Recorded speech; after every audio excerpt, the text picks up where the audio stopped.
Ladies and gentlemen, hello and welcome to the Big East Rocket League Championships. We are live from the ESL studios in Burbank, California. My name is Axel Toss, and I am joined by Wavepunk. And today, we are commentating some Rocket League as we're looking to crown a champion of the Big East. Wavepunk, it's good to be here. I'm excited to see some Rocket League with you, man. I'm so excited, too. This has been a weekend of collegiate Rocket League. We had Arizona take it in the CRL yesterday. Yes. And now we get to crown a Big East champion over here. Yeah, CRL was awesome in Arlington yesterday. Arizona taking down the University of North Texas. That went to a second best of 7 actually in the grand final. So go check that out. But let's take a look at our standings. This is the Big East. No, not any other conferences going on here. And here are all the teams from the Big East that participated in the regular season leading to this point. Now we needed to find 4 teams, and as you can see, DePaul 33. Okay, that's great. But when we get to 3 and 4, what do we do here? They're tied. 15 to 15. We're going to have to play a tiebreaker.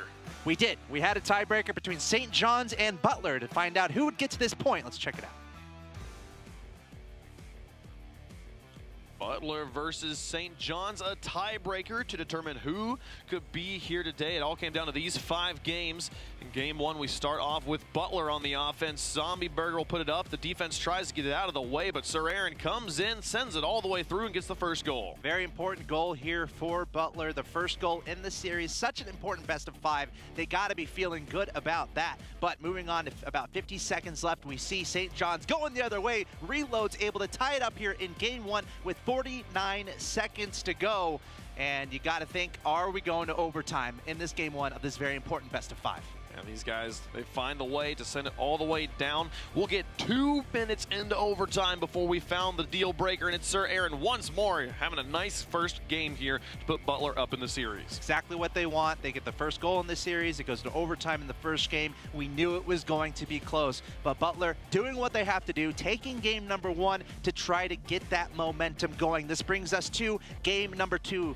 St. John's, they want to win this to bring it back a little bit in this best of 5 and to start things off in the first 30 seconds. We see the passing play there. Hazel able to bury it in the back of the net. That's right, but on the other end, Sir Aaron again. He's been so deadly. Zombieberg gets the demolition on the goalie, and Sir Aaron will sink it home into an empty net, tying up our game with 30-35 left to go in game 2. Sir Aaron really stepping it up in the finals, in the tiebreaker here to get into the finals. Sir Aaron doing what he has to do, but Justice coming back and taking the lead here for St. John's. Just when you thought, okay, could this be it for St. John's? No, Justice steps up, takes the lead in game number 2, and they will win it by a score of 2-1. And there you see St. John's tying the series, bringing us to game number 3. Butler up 1-0, and they get another one. Zombie Burger able to score with 10 seconds to go. So a very close game 3 coming down to the very end, but Zombie Burger getting a perfect goal here with 10 seconds left in game 3. Our team's done a great job on offense, finding the open nets and scoring. Butler goes on to easily take game 3 there. The momentum's on their side. It's all in this game 4. It's all down to St. John's. St. John's, they got to win this or they're eliminated, but there's Zombie Burger once again from Butler, able to get the first goal for St. John's. And now you got to think, if you're St. John's, it is time to perform. It is time to show up, and that's what Justice does here, tying it up. Remember, they're on the ropes, a must-win situation. Fast forward to a minute left here. They're tied 2-2. Still a must-score situation for St. John's, and there is Justice again, able to get that goal with 50 seconds to go. Can they hold on? An absolutely critical goal. The defense may be panicking, realizing how close they are to victory, but here comes St. John's. They get the lead. They take game 4, and they force a game 5. It all comes down to this game number 5 between these two teams to get to the Big East, Big East Rocket League Championships. Zombie Burger again keeps showing up in our highlights, scoring the first goal here about 2 minutes into the game, and now we're going even further. Steven able to pretty much solidify it for Butler, taking the 2-0 advantage in the series, and we went on to learn St. John's not able to come back. Now, Sir Aaron there, he's been doing a lot. Zombie Burger's been doing a lot, but it's Steven G who secures the victory there, and Butler will get to play for the Big East Championship today. Butler just barely making it through there over St. John's. I love how close it comes sometimes in Rocket League, all the way to 5 games, but they get to this point. But now they are the number 4 seed going up against DePaul. And DePaul, they were 11-1 in the regular season, a 34-7 individual game record. DePaul is the team to beat in the Big East. Now today is pretty simple. 2 semifinals and a final, all best of 5. So we have 3 matches here today. We got the number 1 versus number 4. That's going to be the first match we see. And then we have Marquette against Seton Hall. That's number 2 versus number 3. So that, on paper, certainly much closer. But if we've learned anything about watching competitive Rocket League in our careers, anything can happen on these championship days. So these teams play double round robin in their season. So they're currently right now 1-1. They'll be effectively playing a best of 3 this season to find out who gets to play for the championship. Let's get into this first matchup, though, and start our conversation with this matchup here. DePaul against Butler. We saw how Butler was able to get to this point, down to the very end against St. John's in that best of 5. On the other side, we have DePaul. As we take a look at the roster here, this team, Jaco, Don, and Flux, they're playing some incredible Rocket League. 11-1 in the regular season. That's only 1 loss in the double round robin. They're pretty incredible. I would call these guys like the Dignitas of the Big East at this point. They were the top last season coming into the playoffs, and they are the top this season as well. 11-1, like you said, they play double round robin. We play single round robin in RLCS, and they dropped 1 match. Dignitas didn't lose any. But in the other matches that they all won, they only dropped 4 games. That's how many Dignitas lost as well. Yeah. These guys pretty dominant right now over here in the Big East. But Butler, you can't count them out. One of those losses that DePaul took was to Butler. There we see the roster. We saw some of their highlights again against St. John's, Sir Aaron, Zombie Burger, and Stephen G. So you're saying DePaul is like the Dignitas of the Big East? That's what I'm saying, man. It's going to be hard to predict against these guys. But right now, Butler, I'm excited to watch them try to play upset. Stephen G, he plays Maverick. I will cheer on any player that plays not Octane, and Maverick's my favorite car, so I think he's my favorite player right now. I guess if we're comparing DePaul to Dignitas, Butler might be like a leftovers, or maybe like a Fnatic, or just on the outside trying to sneak themselves into the picture a little bit more. Maybe something about PSG possibly. No one ever expects anything out of them, but they always give us good results. And looking at the head-to-head stats, because these guys, they played against each other in the regular season. There you see it, DePaul 2-0 against Butler. So this match, DePaul should win. DePaul, they're not going to have any issues, They should, but right? anything can happen. They took them to Game 5 last season in the playoffs. I'm excited to see if they can do it again here. Best of 5s all day, so you just got to win 3 games to make it into the championship match. We're moments away from getting into the first match, but first, we have something fun that we're doing, and we're involving all of you guys watching from home. We are doing a competition for the best Twitch clip, I guess plural, best Twitch clips, because at the end of the show, There'll be 3. I'm going to pick one that is my favorite. Wave's going to pick one that is his favorite, and we're going to have production pick their favorite as well. So That's right. Get clipping. Clip the stuff. Clip the Look, cool I moments. just threw a ball. That's a pretty cool clip. Clip it! Right there. So there you go. Boy. But Hey, let's look, get Steven. in to game number 1. It's DePaul against Butler. Get those clips in. Remember, you can tweet at us, hashtag Big East Esports, and use @ESL Collegiate to get in touch and to tweet those clips in. But here we go. Game 1, best of 5. DePaul, the number 1 seed, going up against Butler, the number 4 seed, to find out who's going to advance to the finals. That's right. Butler in the orange, DePaul in the blue. The best of 5, take 3 wins, get to move on here. Right now we're seeing DePaul up on offense. The Blue Demons of DePaul up against the Bulldogs of Butler. A lot of Bs in this matchup, but a close, tight one. Steven will get a nice clear over to the side. Be Don moving up, a challenge won by Butler as they move up on the offense. And the clear comes through. Jaco now trying to put some more pressure on. Back in front of the box. Defense holding on just fine right now for Butler as they'll get the clear across midfield. Yeah, we're not seeing any quick goals. We're still 0-0 with nearly a minute down, and I feel like that has to be good news for Butler. They're taking it easy. They're playing some good Rocket League, but we're seeing a lot of pressure here from DePaul. So they're certainly trying to get the first goal in the back of the net, and that's a great shot there from Jaco, able to get DePaul on the board first. Yeah, Steven was trying to get this clear, but then gets bumped to the side. Don puts it off the backboard, and Jaco's there. The defense not quite sure where they want to go. Sir Aaron's moving out, but he's been beaten. The other player was moving back as well, and the goal was backwards in his own net. Leaves a bit of an opening there, and DePaul punishes. Yeah, it's just that's the start you want from DePaul. Game number 1, going up 1-0 with just a minute down. But don't count Butler out. They're going to stick around here, and we're going to see them certainly apply a lot of pressure as we see a nice pick-up there from a Butler side. But DePaul still applying this pressure, still on that orange half. Zombie out to Sir Aaron. Now the ball lofted into the corner. Zombie Burger will win the first challenge. Follow-ups there. Oh, 2 players committed on the defense. Do they find the goal? No, it's off the backboard and a breakaway down the field. Can anybody get there in time from Butler? They'll back off. They lost the drag race. Oh, but here comes some more bumps. Steven with another opportunity, challenging against 1, but loses it to the side. see Jocko cleared across midfield. Jocko with some great defense there. It was almost an opportunity there for Butler, but he's able to hold on, trying to pass to the middle here, and that's an opportunity for Don. Jocko tried to finish it off. That's a three-person team play, and Flux able to turn what was almost a goal into a definite goal as DePaul goes up 2-0. Yep, they'll all work together. The defense just couldn't read the speed of that ball. Flux will be able to put it in after the rebound. The 2-goal lead now for DePaul. This thing's going pretty swimmingly for them here. Continuing their run of dominance from league play. Going for the goalies, I like it. Butler, we saw in the highlight reel, they're pretty physical in net. They will constantly vault the ball into the backboard and then look for the goalies. A tried but true strategy at every level of Rocket League. Doesn't matter how good you are at challenges, if you have been demolished, there's not going to be anything you can do. Two players challenge in the midfield. Sir Aaron nearly finds Don in the corner. Don will emerge with ball control. Now Steven with an opportunity onto the backboard. This one will bounce back out to him. His teammates are all wide, though, and that'll give DePaul a lot of space to move up. They've got it across midfield. Jocko trying. Steven crashes in and gets it back. Keeps this one neutral right now. Stalls the advance of DePaul. Yeah, Butler with a lot more pressure than they once had. And from those highlights before, from when Butler played St. John's, I was trying to say something, but Stephen G not allowing me to finish what I was saying, coming in through. I was really expecting Sir Aaron or Zombie to really step up and get a goal. That's what we saw against St. John's, but this time, Stephen G stepping up and getting a goal on the board here for Butler. It's making Maverick players everywhere proud. He got a great bounce out of the corner. It doesn't go on the wall at all. Don would have had to depart, had to dismount the wall, that's what I'm looking for, to come out and get that save. Didn't do so, and Steven's got a free shot, gets them on the board here. We got a ball game in game number 1.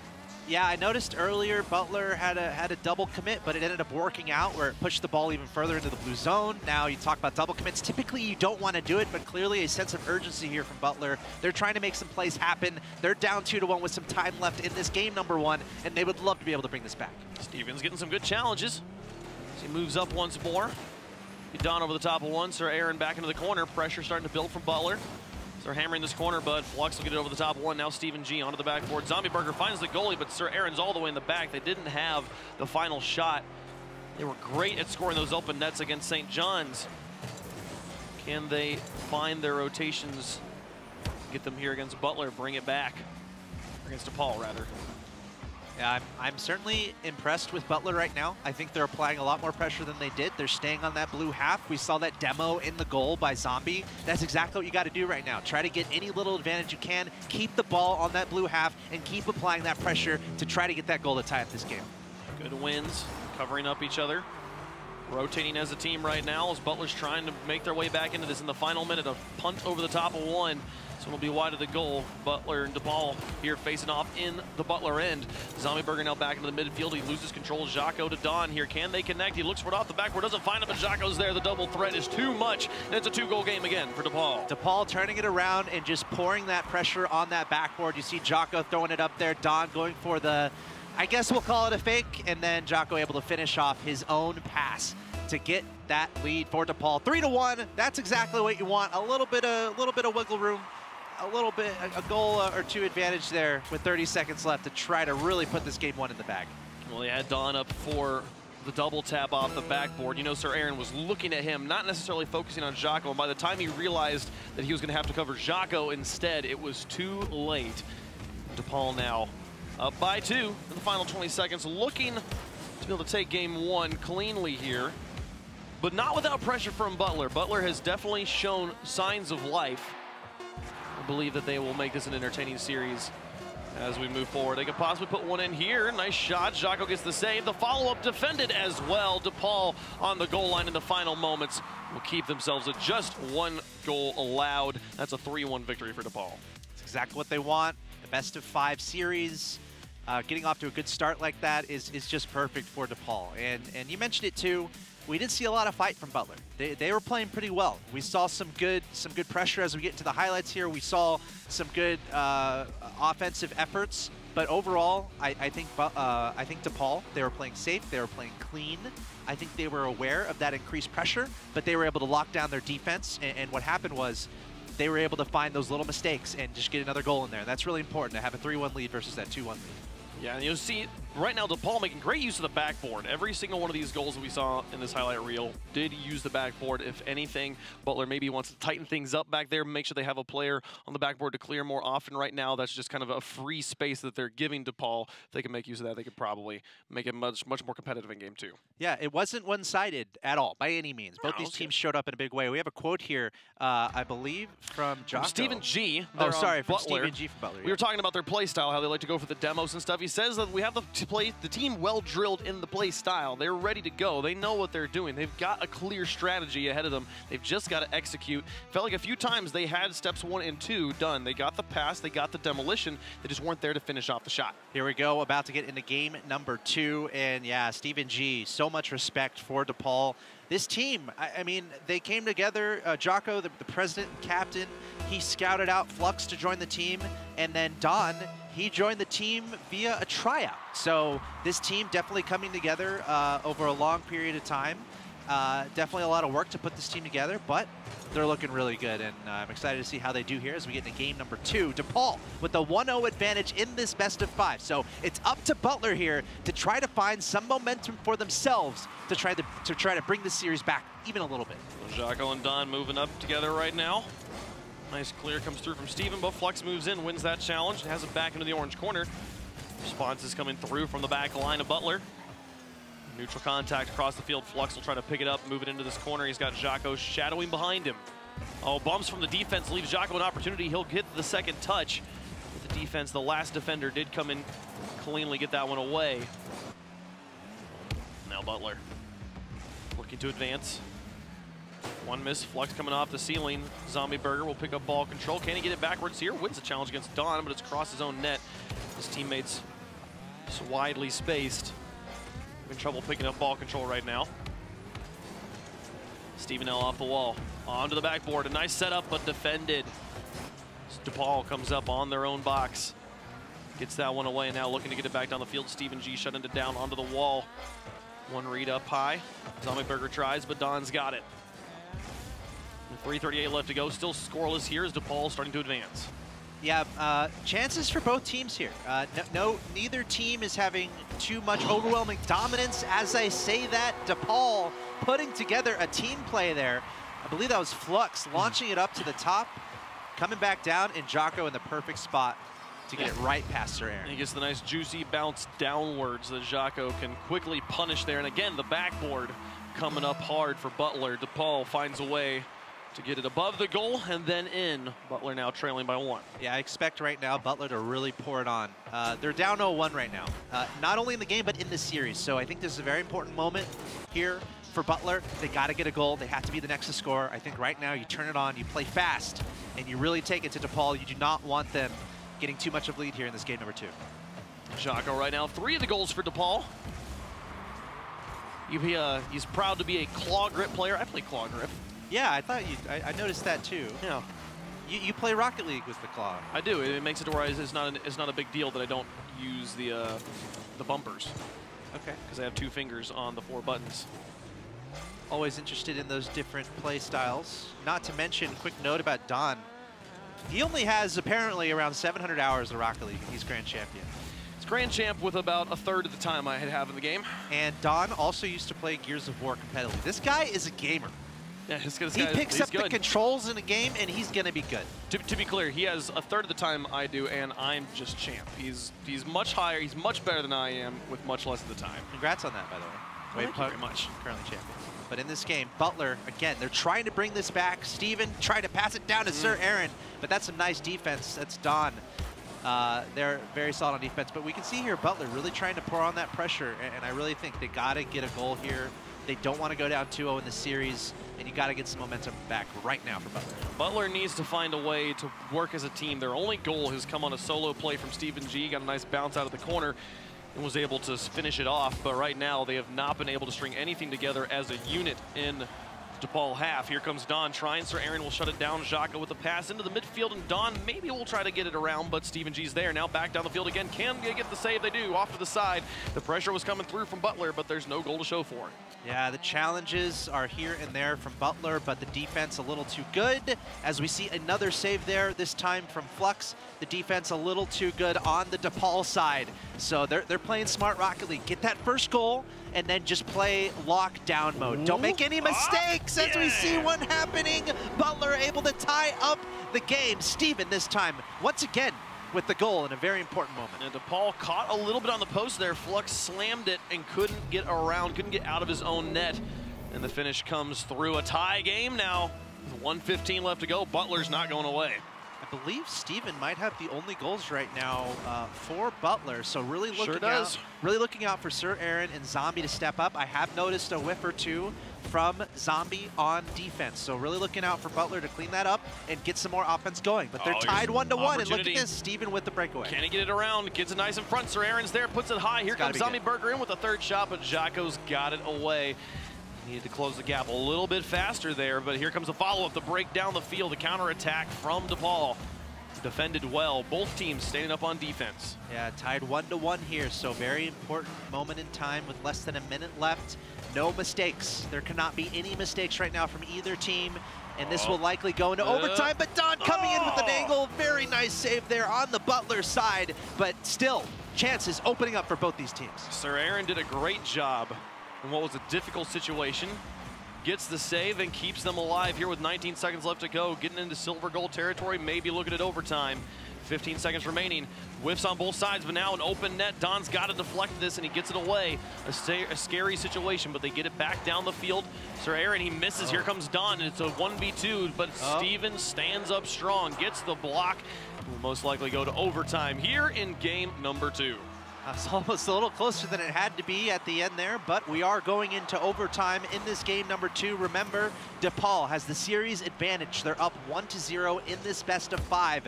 So, Butler, they would love a goal here to try to equalize this series. Walks into the corner. Here comes Don with the shot. They get it around the backboard again.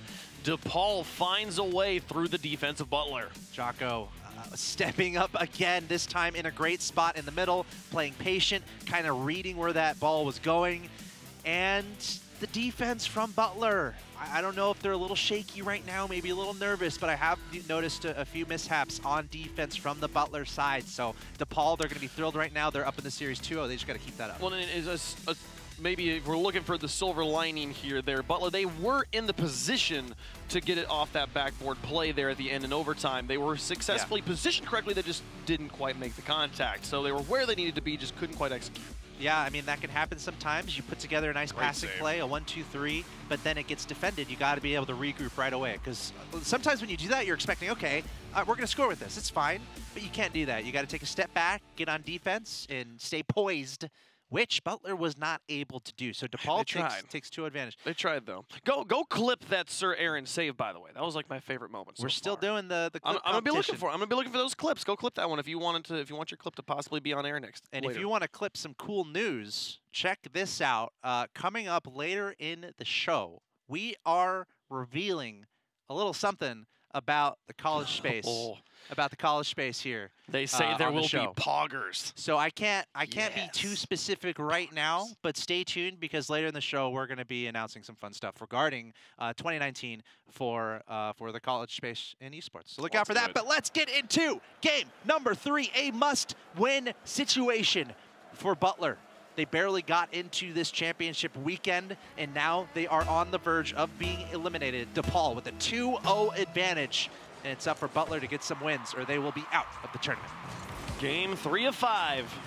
So far it's been all DePaul. If they get the win here, like you said, the clean sweep into the finals. So far, that backboard has been the bane of Butler's existence. Can they find a way back into it? It's going to be a long road, but a nice start here. No, the defense is a little bit confused there. Don will have a clean touch here, and it goes back in front. Sir Aaron gets another save. Flux thinks about moving in. He'll dump it into the corner. Steven G now trying to get onto that backboard. As it comes away, they get it out. Nice touch from Sir Aaron. Steven G with the chase. Will be Steven versus Jaco with Zombie Burger moving into the middle. Jaco's got the win. Back out to Flux. Towards the corner. And Steven G with a miss. Don will jump it over, and Jocko, quick turn back. Flux is in the midfield to work with. He gets it across. There's Don up as well. The threat was there, but they couldn't make contact. The offensive pressure. Oh. The offensive pressure really nice here from Hey. DePaul, but on the other side, the counter from Butler. And that's Zombie Burger, his first goal of the series. I was about to say, Steven G has had the only 2 goals from Butler, so there are 2 people who need to step up. It's Sir Aaron and it's Zombie Burger. Zombie Burger with the goal there, exactly what Butler needs. They needed that. They got the breakaway. A nice quick counterattack in their first lead of the series. So we'll see how Butler plays from the front now.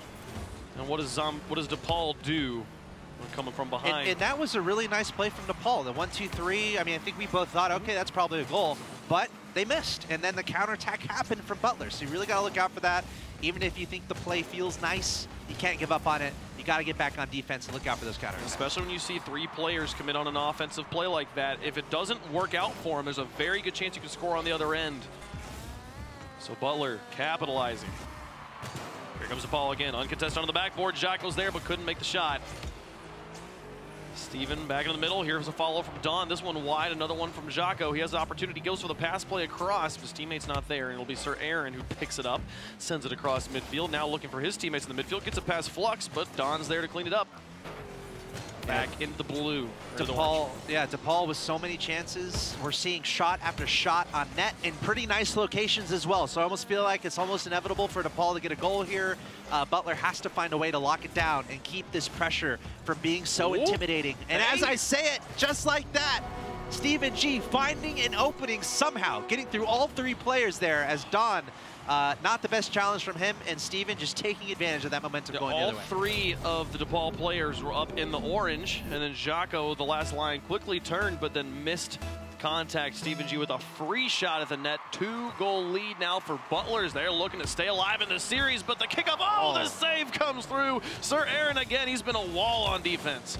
I might clip that one. That was an awesome save. That's a good one, too. And that's exactly what you need. And you see, DePaul, they're having these chances where it's like, okay, they're about to score, but Butler, they're locking it down on defense in a time where they absolutely have to. Again, they're down 0-2 in this series, but DePaul still pouring on the offense. A potential chance there, but another miss coming out. And another counterattack. Butler, they're going to score. And he gets it in. Zombie Burger puts in another one. This was a great play from DePaul flying down the field, but the defense stood up strong. And again, they keep committing so hard. This counterattack game from Butler punishing DePaul right now. It's got to be frustrating from DePaul. They have 5 shots to the 3 from Butler. 5 shots to 3 in favor of DePaul, and they're down 0-3. So Butler with every single shot, they're scoring, and that's how counterattack play works in Rocket League. So Butler doing exactly what they have to do. Can they keep it up? Finally, Jocko able to answer from DePaul and bring this game back just a little bit. 2 demolitions and a kickoff situation. Nobody's going to miss that one. They finally get a goal, and they're finally on the board here, but 2 minutes left to go. 2 goals left to bring them back into the game. Plenty of time for DePaul. Butler's got to stay quick and sharp. Yeah, we're only just past halftime here, so a lot of goals, 4 goals through halftime pretty much in this game number 3. Again, a must-win for Butler. So a lot of offense happening, a lot of counterattack plays from Butler, but we can see DePaul still with a lot of chances, so we'll have to see if they can close this advantage. Flux, he's up, he's looking for it, doesn't find it, the bounce doesn't go in his favor, but it doesn't go in the favor of the defense either. Don and Jocko now pressuring. Flux, a good rotation back around to put the pressure on the goal, but Sir Aaron will get it off to the side, and the defense rotates in behind him. We'll get out of dodge. Yeah, that was, again, another very close opportunity for DePaul, just not able to get a strong shot when they needed it, and now Butler coming back to the other side once again, trying to add even more of a cushion onto their lead, but at the very least, this pressure is definitely a good thing here for Butler. Touches into the corner. DePaul, where the pass plays out, Flux just gives the ball to Steven. He'll look to get this one up by himself, but actually gives the ball back to Flux, so back in the middle now. Don with a miss, Sir Aaron looking to punish this one once more towards the goal. It's a bit high. They're going to need one more touch, and Flux gets it away before anybody can come in from Butler. Pressure on once more. 1v2 Jocko over the top. This one going towards the goal, but it'll be wide, and Sir Aaron was there either way. Over the top of 2. Jocko now up to Flux. Zombie Burger lofts this one high. Jocko's airborne, and Don's looking for the cleanup. Comes crashing in, looking for the shot. Is a bit high. Can Flux finish it off? The defense isn't quite there, but Flux's follow-up is high as well. And it'll go back away. DePaul with opportunities that they were putting in games 1 and 2. Struggling to score here in game 3, and Steven coming over the top, putting more pressure on the net. I love it. Everyone on Butler stepping up, keeping that offense going on the DePaul side of things. They understand how important this game is, and they are not holding anything back. Ooh. You know, you can easily make the decision to play a little bit defensive, That's gonna be another but one. no, Butler pouring on the pressure, and they're about to get another goal here. They were. They had the counterattack, so Aaron just slightly missed the shot. And again, a counterattack onto the ball, onto the wall. The shot was there. They couldn't sneak it under the crossbar. DePaul, an inability to score here, definitely going to result in the loss, and Butler's going to stay alive and take game 3. I love it. We saw the flashes from them of positivity, of good things. We saw the struggles that they had in the first 2 games, especially defensively, but doing exactly what they have to do there. In game number 3, Butler not allowing the sweep to happen, and we see the stats there. Butler doing a great job. Everyone pretty much being involved, except for Sir Aaron. Would like to see him step it up a little bit, but Zombie Burger, a great game with 2 goals. Sir Aaron definitely not getting involved in the offense just yet, but he has been the meat and bones of the defense for Butler. He has been keeping that net clean. And again, this was just a counterattack game. So many opportunities here where they nearly scored. And look at that, though. Sir Aaron out of nowhere. That kickoff goal would have changed up the game. It would have made it a 1-goal game. So close. But here, going to see Butler coming back into it.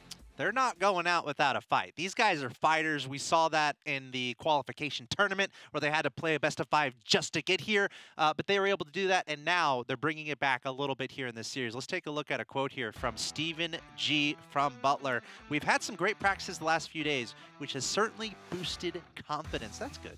Yeah, they're feeling good, and you know, making sure that you are prepared for the day is about all you can do here, because it does come down to performance on the day. This is kind of how the tournament, how just sports works, how events like this work. You have to play consistently over the course of a year to qualify for the chance to play well on the day. This is that day. Butler's starting to come alive. And we're about to get into this game number 4. Still a must-win situation for Butler, the Bulldogs, trying to bring it back here against DePaul. Can they do it? They're down 1-2, and they showed a lot of fight in that last game. So we'll have to see. You know, DePaul, they had some great offense. They just got to not accept that they have a goal. It's not in the goal until it's in there. So they've lost to some counterattacks. So really got to be aware of making sure you play safe. Don't ever think you have that goal.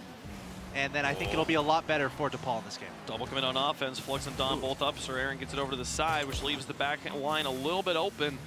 Here comes Butler. Get it underneath the back line. Don and Flux had time to rotate back around, but Sir Aaron should have a shot and whip on both sides. Both players trying to read each other. Very neutral challenge. The Flux will emerge with ball control, and they'll get out of that sticky situation, but the crash comes in. All 3 players were still kind of in the middle.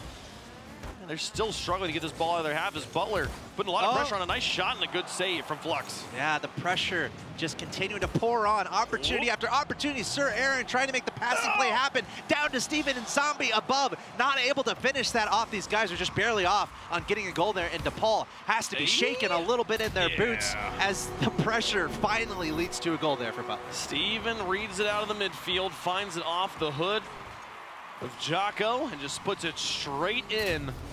Great start for Butler, putting on lots of pressure, rotating well, not giving DePaul any room to breathe and to find their way back into it. DePaul made some great saves there, but Butler still emerges with a goal. And Steven G just continuing to step up in a huge way. That's his 4th goal on the series, opening things up in game 4 with the goal for himself. So Butler, now what do? Do they play safe? Do they keep the pressure up? They need a win here, or DePaul will advance to the championship match. So we'll see what Butler can put together as a passing play in the middle attempting to happen. But trying to keep up the pressure, you got to think, though, DePaul, they were up 2-0 in the series. Ooh, they're going to start fighting hard, I can only imagine, here to try to show something here against Butler. Jocko tries to win the challenge against Sir Aaron, but it goes into his own corner. Here comes Zombie Burger, another challenge won, and Steven G in to try and finish it off. Jocko gets it away.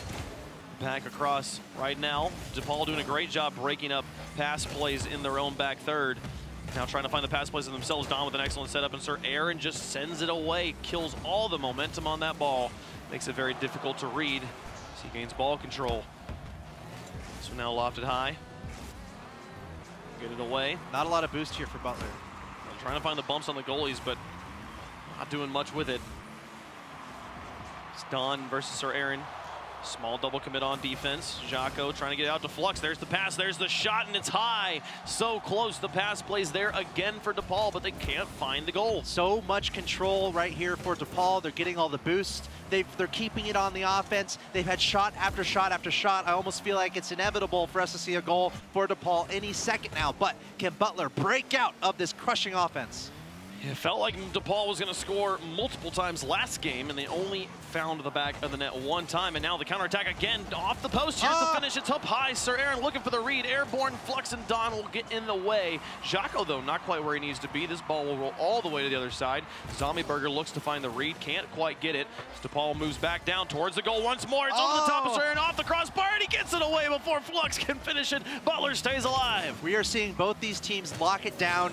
Both these teams are definitely understanding the gravity of the moment here. We're seeing some really good Rocket League, and any goal that happens, I'm calling it now, it's got to be a clip. It's got to be an epic goal because both these teams are playing phenomenal defense. In before own goal, because Axel Toss jinxed it. Hey, that's a clip that I might choose as the winner, so good luck. Steven G following this one. Don off the wall, 1.5 minutes left to go. Butler still holding on to the lead. And Blaine lights out defense right now. Jocko off the war. Here's Flux with an opportunity, but he misses, and Steven gets it past him. Back away. All of DePaul has to retreat, and they're going to have to play some defense. Oh no, it was counter again. I think it was an own goal. I think it totally was. Nah, Steven got the tapper. I don't know. No, he hit it there. And hit it pop. Oh. Hey. Oh, you jinxed it. That's fine. There it is. Clip it. Yeah. So Butler, that's huge for them. Another counterattack. It happens again. DePaul with all the offense, but Butler able to play solid defense, bringing it back the other way, finding those openings, and now they're up 2-0. Another one all the way down and in. Oh, it's off the crossbar. Jocko can thank his lucky stars that Rocket League helped him out, as that was nearly a 3-goal deficit again, as Butler outscoring DePaul heavily in these last 2 games, 5-1 right now. As DePaul, it looked to be the clear favorites, the David versus Goliath matchup, and right now David is slinging them stones. Yeah, everyone's a competitor here. Everyone's showing up to play. Butler on the verge of sending this series to the deciding Game 5. Just some lockdown defense that we're seeing from them in the past 2 games, leading to those counterattack success goals, and now they're up 2-0. And DePaul's having trouble. They're getting those chances. They just cannot score. But can they do it here? Finally, Don able to get a score for DePaul. 22 seconds left. That's still plenty of time for DePaul to put together another goal here. I'm telling you, there's a chance, Axel Toss. 22 seconds, down by 1. You said it. They can play in the 0-second time. They can keep the ball in the air.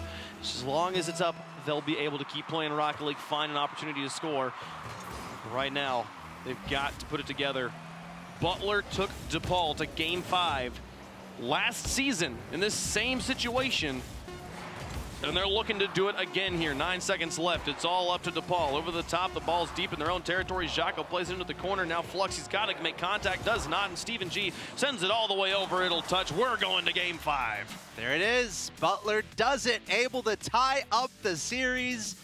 Wow, DePaul taking Game 1, taking Game 2, but Butler bringing it back. Steven G, 2 goals. I believe that's 5 goals for him in the entire series so far. Steven G stepping up in a huge way. And just, again, the defense from Butler, locking it down on defense. 8 saves to 3. So Butler, and actually looking at the shots, 11 shots to 6 in favor of DePaul. So DePaul, again, pouring on the pressure, but Butler always there on defense. Lots of great ball control from DePaul and lots of teamwork to give them those opportunities. But A, like you said, the defense is standing up. Sir Aaron and Zombieberger both with savior medals here in this game. These guys are playing like they want to be Big East champs, and they're doing it through the defense too. It's not very often we see a team really hunker down on defense to give themselves these opportunities, but you could tell DePaul's a little nervous. There's some shots that they're missing. There's some opportunities they have not been able to convert, and you got to wonder, are the nerves starting to get to them? Yeah, and you know, that feeling when you're on the ropes and you have to step up, you have to perform, you have to save these shots. That's exactly what Butler was doing there. But let's take a look at this quote here from Sir Aaron. DePaul sucks, and we're gonna take them down, winky face. You know they suck when you spell it with an X. Yeah, that's DePaul sucks. Extra savage there from Sir Aaron. And it's funny because DePaul is pretty good, quantitatively. Pretty good at Rocket There's League. actually numbers that support them being pretty good. I love the banter from these two teams. Butler, they're not saying goodbye. They were down 0-2, but they're screaming back here. And now we have a tie series, 2-2. It all comes down to this game to find out our first team in the Big East Rocket League Championships. Who's going to be our first team advanced to the finals? Oh, there's a nice setup from Sir Aaron. The finish in from his teammate, not quite there as Flux is able to get it off to the side, but here comes another one, the three-man play, and they were already rotating back on the defense as well. Clean movement from Butler. Steven G gets demolished, but not before. He sends it all the way to the other side, and a shot from Sir Aaron goes straight upper 90, top shelf. Wonderful stuff. Butler's got the lead. That wasn't a team play. That was just Sir Aaron being super aware of where the ball was, beating Jocko to the ball, just in a perfect spot there, and that's just fast Rocket League there from Sir Aaron. Able to get the first goal for Butler. Can they make this happen? Can they do it? About the best shot we've seen all today. Nice screamer of the defense. A little bit confused. Jocko gets the pass out to Don. He needed to be able to take the shot himself if he wanted to get through this defense. Butler, you give them time to rotate, and it's just going to be bad news bears for DePaul. 4:10 on the clock. They've got plenty of time. As they tap this one back down, Don's there, and he punts it high. Flux rotates around looking for it, and Jocko actually makes contact. Flux was out of position because of it. They'll have to fall back onto defense. This is crunch time for DePaul. They had such a great regular season. They cannot give it up here. They know how important this match is, how important this game is. So look out for DePaul to apply a ton of pressure here, but also look for them to play a little safe because they've lost a lot to those counterattacks. So I would like to see a lot of pressure here from DePaul, but keep one guy a little back to make sure those counterattacks don't hurt you. Here comes Zombie Burger. Ball gets taken away on a nice catch from DePaul. Don in. Jocko across midfield, Flux behind on the shadow. Has it up high again. They keep going for the corner wrap, centering it around the edge. Right now, the Butler defense happy to deal with that. Great clear. Those big clears. Nice pass to Sir Aaron, looking for the shot, gets it past Jocko, but couldn't find the goal. Yeah, those big clears very important for Butler. Not only do they save time, but you just try to crush your opponent, keep the ball on their end, and it's happy times. Right now, Butler doing an excellent job winning challenges in DePaul territory, which is part of what has given them so many opportunities right now. 4 shots to none in favor of DePaul, or in favor of Butler. Zombie Burger gets past one. Flux on the side. He's got to read this one, but he's getting bumped, and he still makes the save. A nice stop from Flux, but the pressure's still on from Butler. And Flux in the perfect spot in the goal, trying to make a play happen on the other end, but running out of boost. The offense is still there for DePaul, but that's a great clear from Steven. He's been stepping up all series, and that's Steven G with another goal. I think that brings it to 5 on the series. Steven G, certainly the MVP so far. And now Butler up 2-0 in Game 5. We're just barely to halftime, though, so still plenty of time to work with for DePaul. Plenty of time, but so far, when Butler's had the lead, Butler's gotten the win. Game 5 looking to be the same story. And DePaul just taking too much time. They keep on waiting for a bounce for it to go in, and now they're up by 3. They could be out of this tournament. Crisis management mode, I believe, here for DePaul. Don't let it get out of control. There's still plenty of time left. I know you're down 0-3. Most of my teammates would probably forfeit at this point, but I'm always the guy like, you know what? We have plenty of time. They are able to score 3 goals in 2 minutes and 30 seconds. We can do the same thing, but they've got to do it now. DePaul needs to find some offense. It's got to happen. They're down by 3 again. That little party bug cracks me up because it says the party was destroyed. It's like so dramatic. We're all fine here, though. We're all good. Everything's great. Didn't affect anything. Over to the side now. Sir Aaron trying to get out of his corner. Right now, DePaul still going for the corner wrap, still just looking to put it onto the wall and like swing it around, use the wall to get the ball in front of the goal. They're going to have to be more creative than that if they want to get through Butler. The defense has just been too strong. Steven G off the wall. Back over to the side. Nice play down in the middle. 1:40 left to go. Don up. Jocko looking for interference, but Sir Aaron's there. Now Flux back down. There's Sir Aaron. Zombie Burger gets demolished. Don's able to get back in time as well. Now DePaul, can they get it past one? Across, but it's behind Flux. He was so far up looking for the pass. Now Dunn, shot on target. The defense does find a way out. Can they get it that way? Again, they do. Butler holds on. Now the ball loose in front. Zombieberger looks and just gets the demolition on it. Dunn stops it. Steven in with a shot. What a play. Butler up by 4. Oh, it's a disaster. It was so close. You could tell what they were thinking, what they were trying to do. He's like, okay, a short pass to the middle here to my friend. The pass was a little off, and then the demo on the defense. Everything falling apart here for DePaul. And now only 70 seconds left to find 4 goals. Again, this is the deciding Game 5. This will be the last game of the season for one of these two teams, and it's looking like Butler on the verge of achieving something no one thought would happen, taking the series against DePaul. I don't know if there's enough time, Wave. I think it's over, Axel. I think David has slain his Philistine. Don's going to take a shot, but the defense has been there. David, his favorite stone was Steven G. Over and over again. 7 goals he's put up in this match. Now, I don't know why everyone's playing Octane. Clearly Maverick's the way to go. That thing is beautiful. These guys, again, another one. Oh, look at him just dribbling it. He gets it past Flux. Oh, my goodness. He makes him look silly. Who is this guy? That was incredible. Oh, look at that. Just beautiful play past everybody. And man, okay, they've got the solo plays like that. My favorite thing from Butler has been their awareness of where the defenders are. They're constantly, when they're sending the ball to the other end, they're looking for the defenders. They're looking for the players to say, who's in the way? As long as I just get rid of you, you can't make a save. That 4th goal, which to me was the deal breaker, that was when it was over. That was Zombieberger putting it over into the middle and then looking for Don. Just gets rid of him, gives the ball to Steven. He sinks home the winning goal. 13 seconds left, down by 5. It's not going to happen. Butler's going to play for the Big East Championship. What an incredible series. DePaul, they went up 2-0 in this series. DePaul was on the verge of knocking out Butler, but Butler says not today. Able to put together 3 wins in a row. There's no time left. It's over. Butler's going to win this game and this series. And as you mentioned, Butler is going to be our first team advancing the championship. I love it. DePaul looking so strong coming to this point.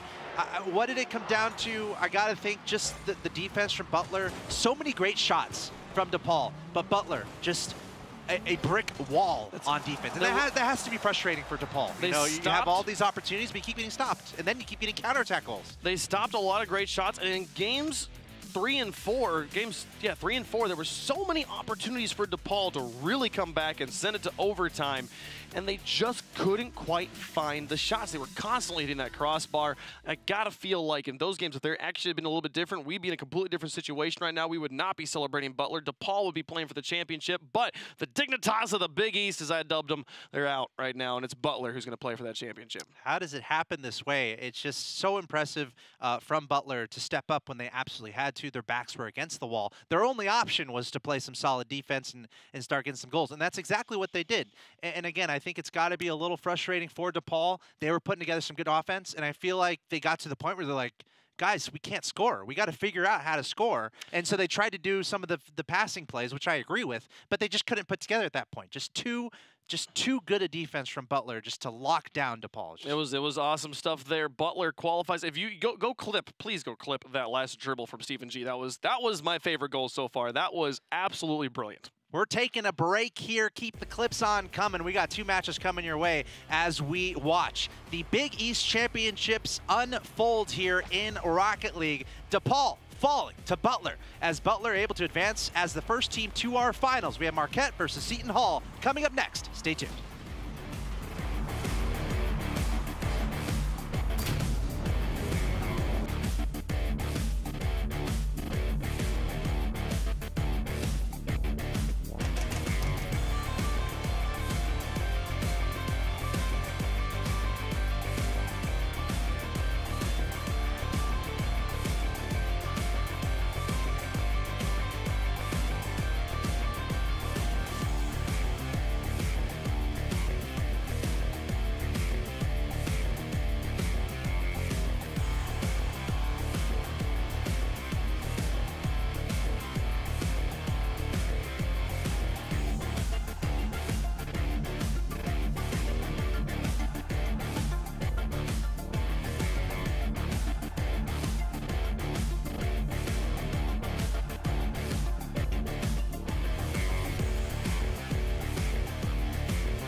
We aren't just dreamers. We're doers.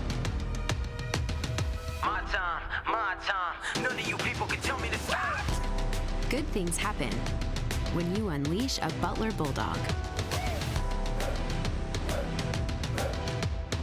My time. None of you people can tell me to stop.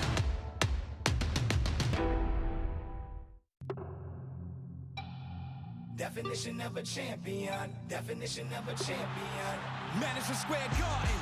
Name another place better for the Big East to take place. Other than the Mecca, from the players on the court to the chants in the stands. This the origin of greatness, birthplace of the champions. I'm always a winner. Even if I fall, I can still get bigger. The definition of a champion. Definition of a champion. The Big East tournament at Madison Square Garden. Get tickets now. Here, we do what others don't. Dream what others won't, driven to leap forward, determined to always give back. Here, we work where giants have played, where the connection of work and ethic is made. A diverse community possessed with a passion To know and grow and go and show the world we are prepared to change it. Here, we ask what must be done, for in doing we learn and earn success. and you can get there from here. DePaul University. Here, we do.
Welcome back to the Big East Championship. We just saw a barn burner. We saw an amazing matchup. Butler against DePaul. There's a pretty goal. Stephen G stepping up in a huge way in our first matchup.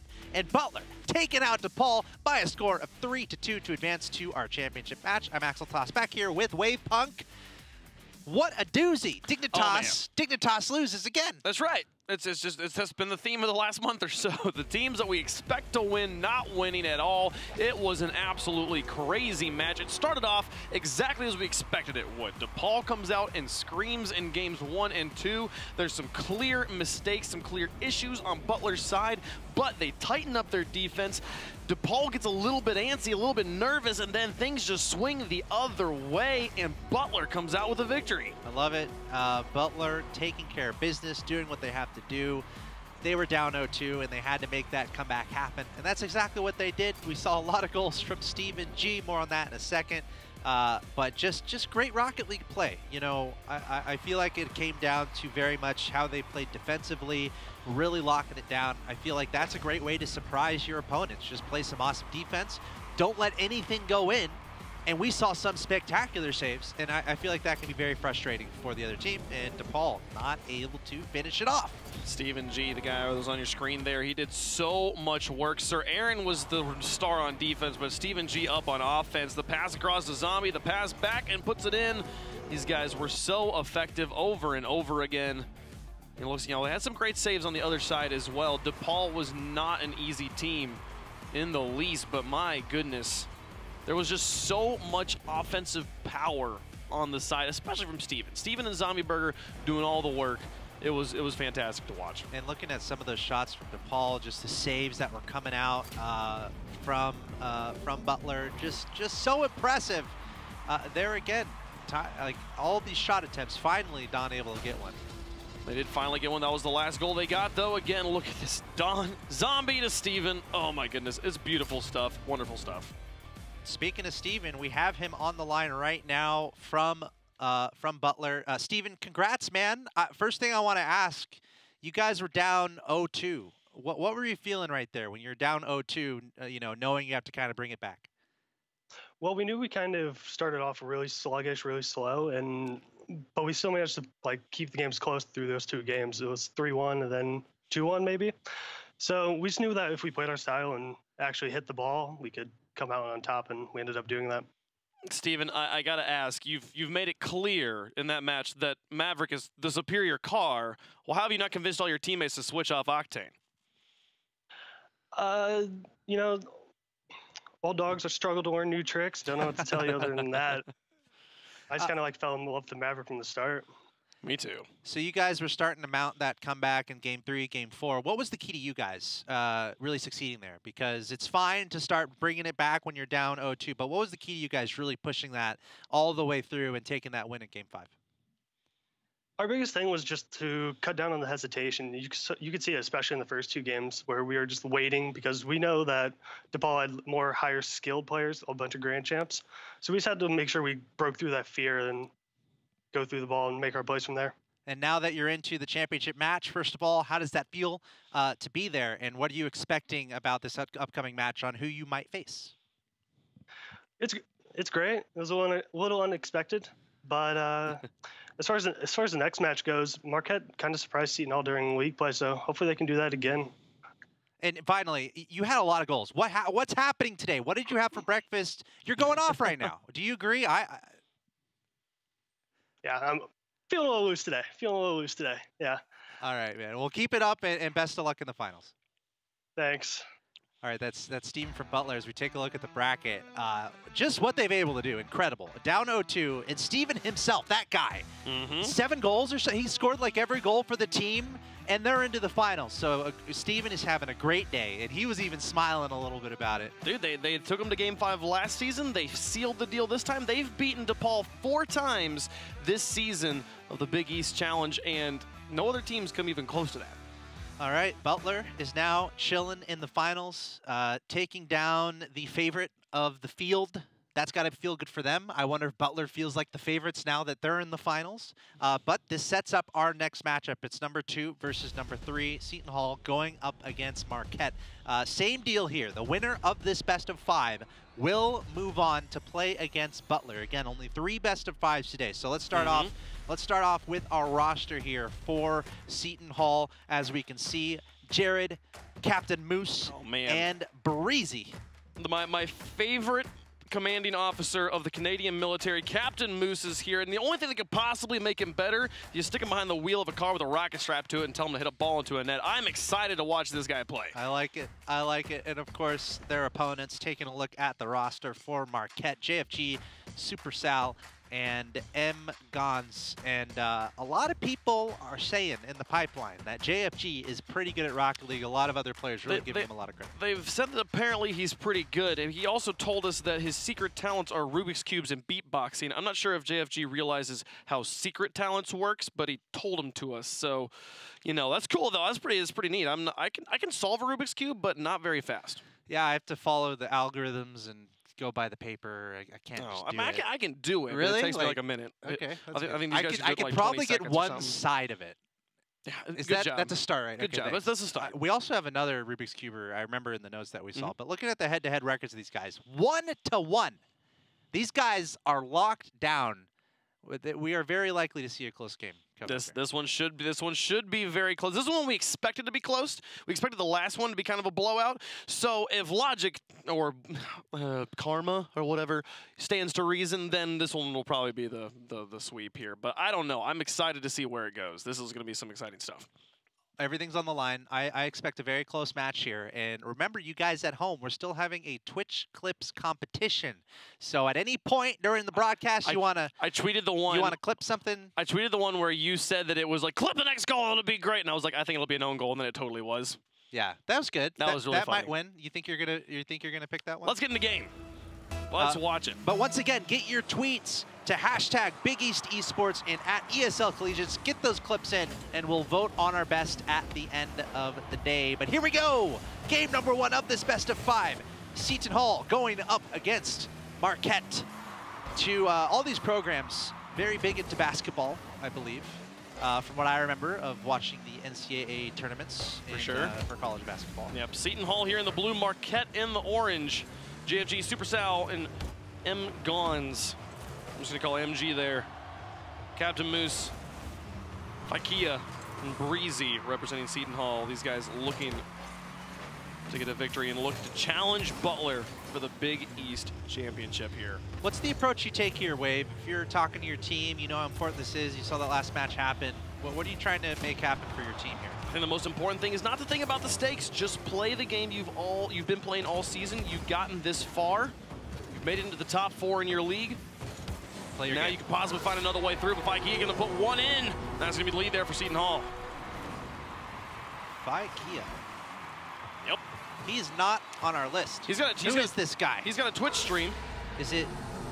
We're going to figure out who that is exactly, because he's not on our original roster. But it could be someone just playing another different. It's possible he just Steam's. So that would be we have thing. GFG and Supercell already. So that would be Mgon, or no, sorry. No, we have on the other side. Supercell, Breezy, Captain Moose. That's Jared. So Jared. So people are not confused. Jared is playing under the name Ikea, and apparently he's streaming on Twitch. Apparently he's a Twitch streamer too. Yeah, go check him out. We can call him Jared as well. Yeah. Hopefully he does realize he made up a word there, and it's going to be hard for me to know exactly how he wants it pronounced. But at this point, they got some Rocket League to pay attention to. We'll worry about names later. Right now, Seton Hall leading by 1. Just a minute and a half gone. Right now, looking to make it 2. Captain Moose leading up the charge there. 2 players on the wall. JFG will get it away. The challenge keeps on coming through. They're dropping this one nice and juicy down. A double commit in defense, but they get it out very quickly. They'll be able to move up onto offense, it looks like. A little bit of an awkward moment there for Jared, but Marquette taking advantage a little bit, trying to push it back into that Seton Hall side as JFG going up for a shot here. There's a challenge in the middle.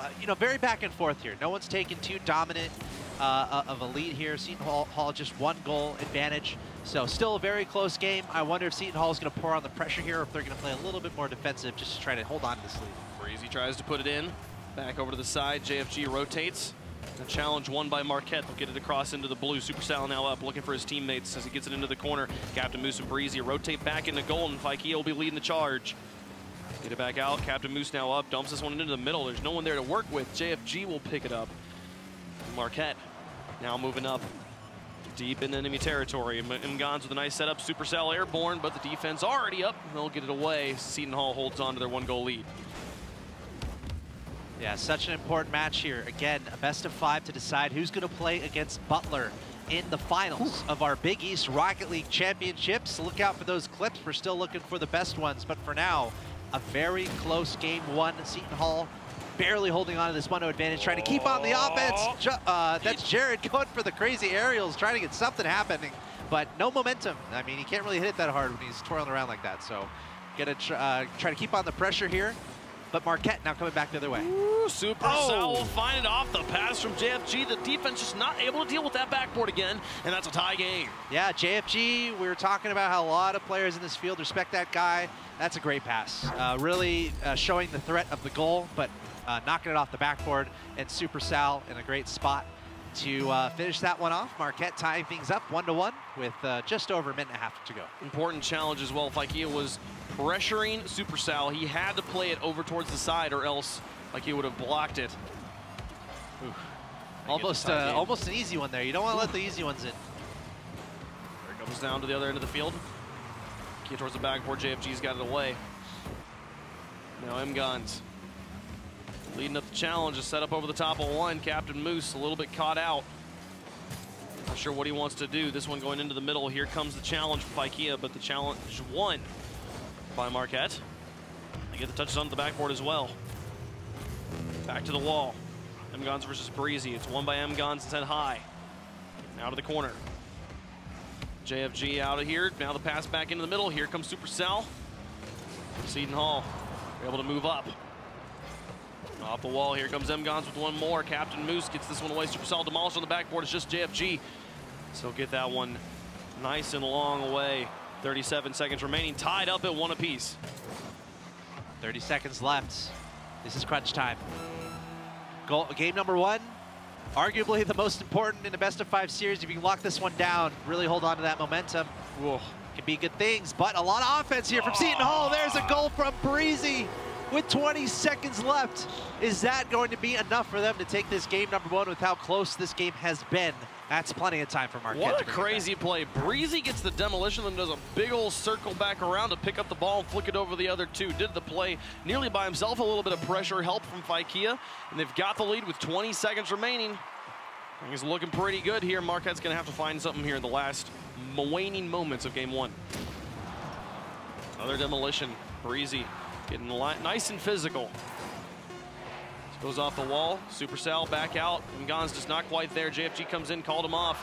In the final second, they've got to keep this one airborne, but the defense holds on strong. They've got it down and probably into the dirt. This one going towards the goal. It's back in front of the box, but then sent away. Marquette doing a good job keeping it alive. The pass back down. Can they find it? Nope. It goes over the top of his teammate. Seton Hall will win game number 1. They got the first goal of the series, and their opponents there, Marquette, were able to bring it back, but the goal near the end there, I believe it was from Breezy, able to secure it with about 20 seconds left. Seton Hall, a 2-1 victory in game number 1 as we look through some of these highlights. That was the instrumental goal there, or actual attempt. Actually, excuse me, that was the tie. Here's the goal. Yes. Here is the goal to win it. Breezy with the demo, the loop around. I love the goal that we saw Marquette score, that JFG to Supercell play. Very proficient, very, very well executed shot, and I think that if they can pull off some more of those, will absolutely have them getting some victories here in the rest of the series. But right now, the effectiveness of Breezy there, I loved that play. Put the team on his back, said we got to clutch it up at some point. Let's do it right now. I'm going to get the demo. I'm going to get the shot. We're going to get the win. We have a quote actually from Jared from that winning team, Seton Hall. We don't have a team full of grand champions, so there will be flaws, and the only way to do well is to react to them.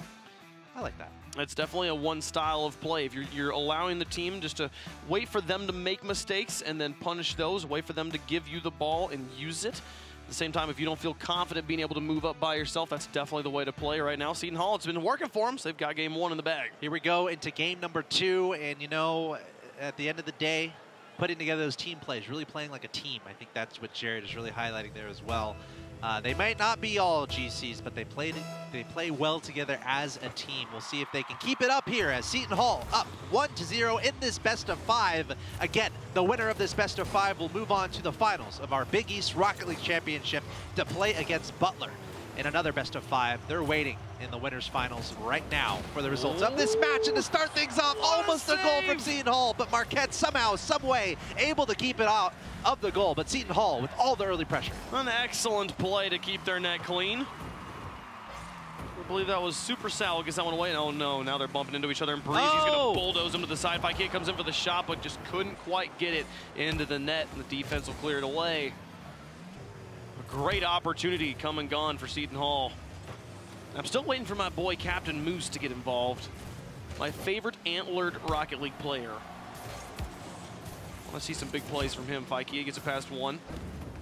Now moving up, looking for the fakes. Gets it over the top of 2. Makes them look silly. Pykea puts it in. AKA Jared getting the first goal on the board here in game number 2. Just nice little hesitation. Put the ball on top of his car and faking out 2 of his defensive opponents there. Just lifting it up on over them. Able to put it in the back of the net. That's exactly the start that Seton Hall is looking for. Remember, they came in here as the #2 seed. Seton Hall regular season record of 29-16 to the 25-21 of Marquette. But these teams were locked up in regular season, tied 1-1 with the individual game record going to Seton Hall 5-3. So very close. Seton Hall certainly showing right now the slight advantage that we had them in the seedings. Here comes Breezy. Shot towards the goal. And then the clear of Mgons as well. Leaves it open for Captain Moose to score. It's over the top, but it doesn't quite go in. He had a good opportunity, and now back in front of the goal again. JFG will get this one away. Does he have a paper hat on? He does have a paper. This is the sailboat.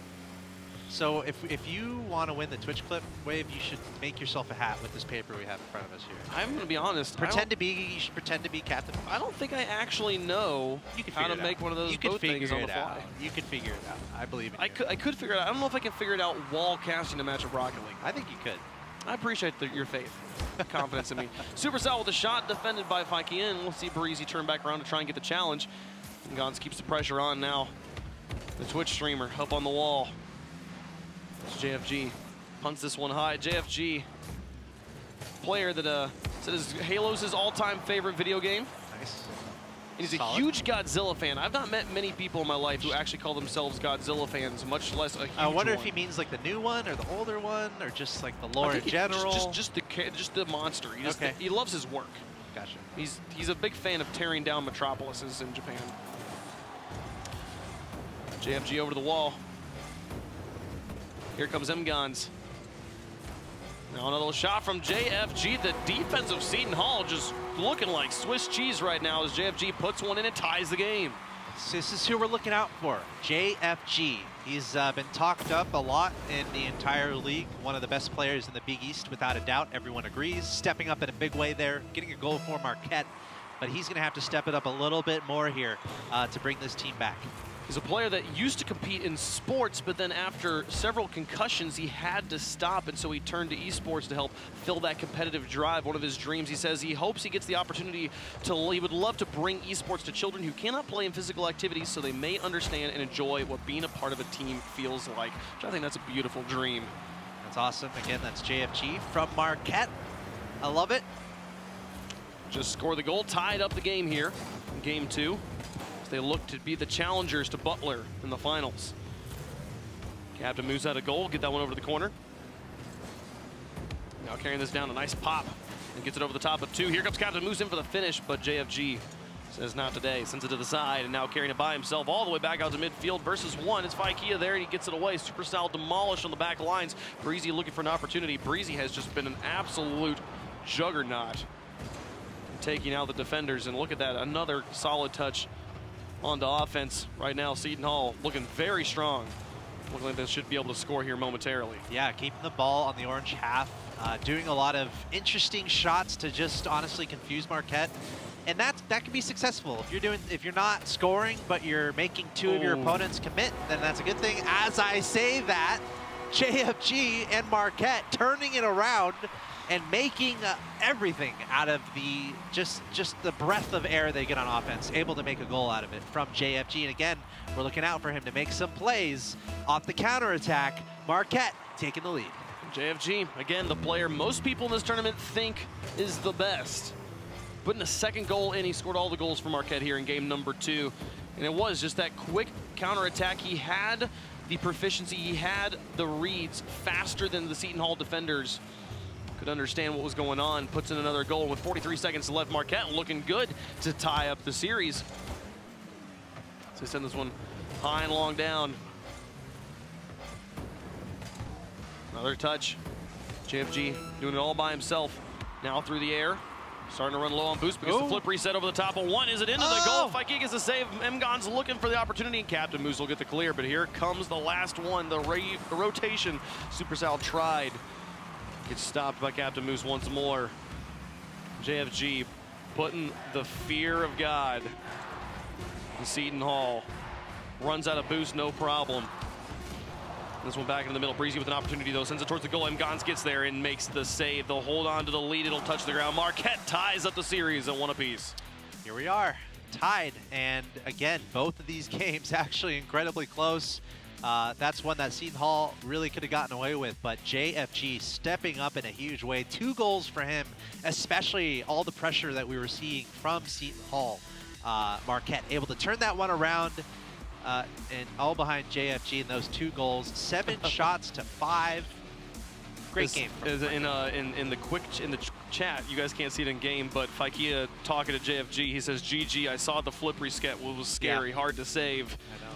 JFG says, "I know, Lol. Great patience, though. Compliments. Good sportsmanship from both sides here. It's been quite the match so far." I was hoping that flip reset would work to get some of those clips going. That would have been good, That would have been pretty awesome. But good clip. It was a cool effort. He got the flip reset and almost turned into a new goal, but it was taken down. By the way, we're still holding on to something for you guys. Later in the show, we have an announcement for you about collegiate esports going into 2019 here from ESL. So stay tuned for that.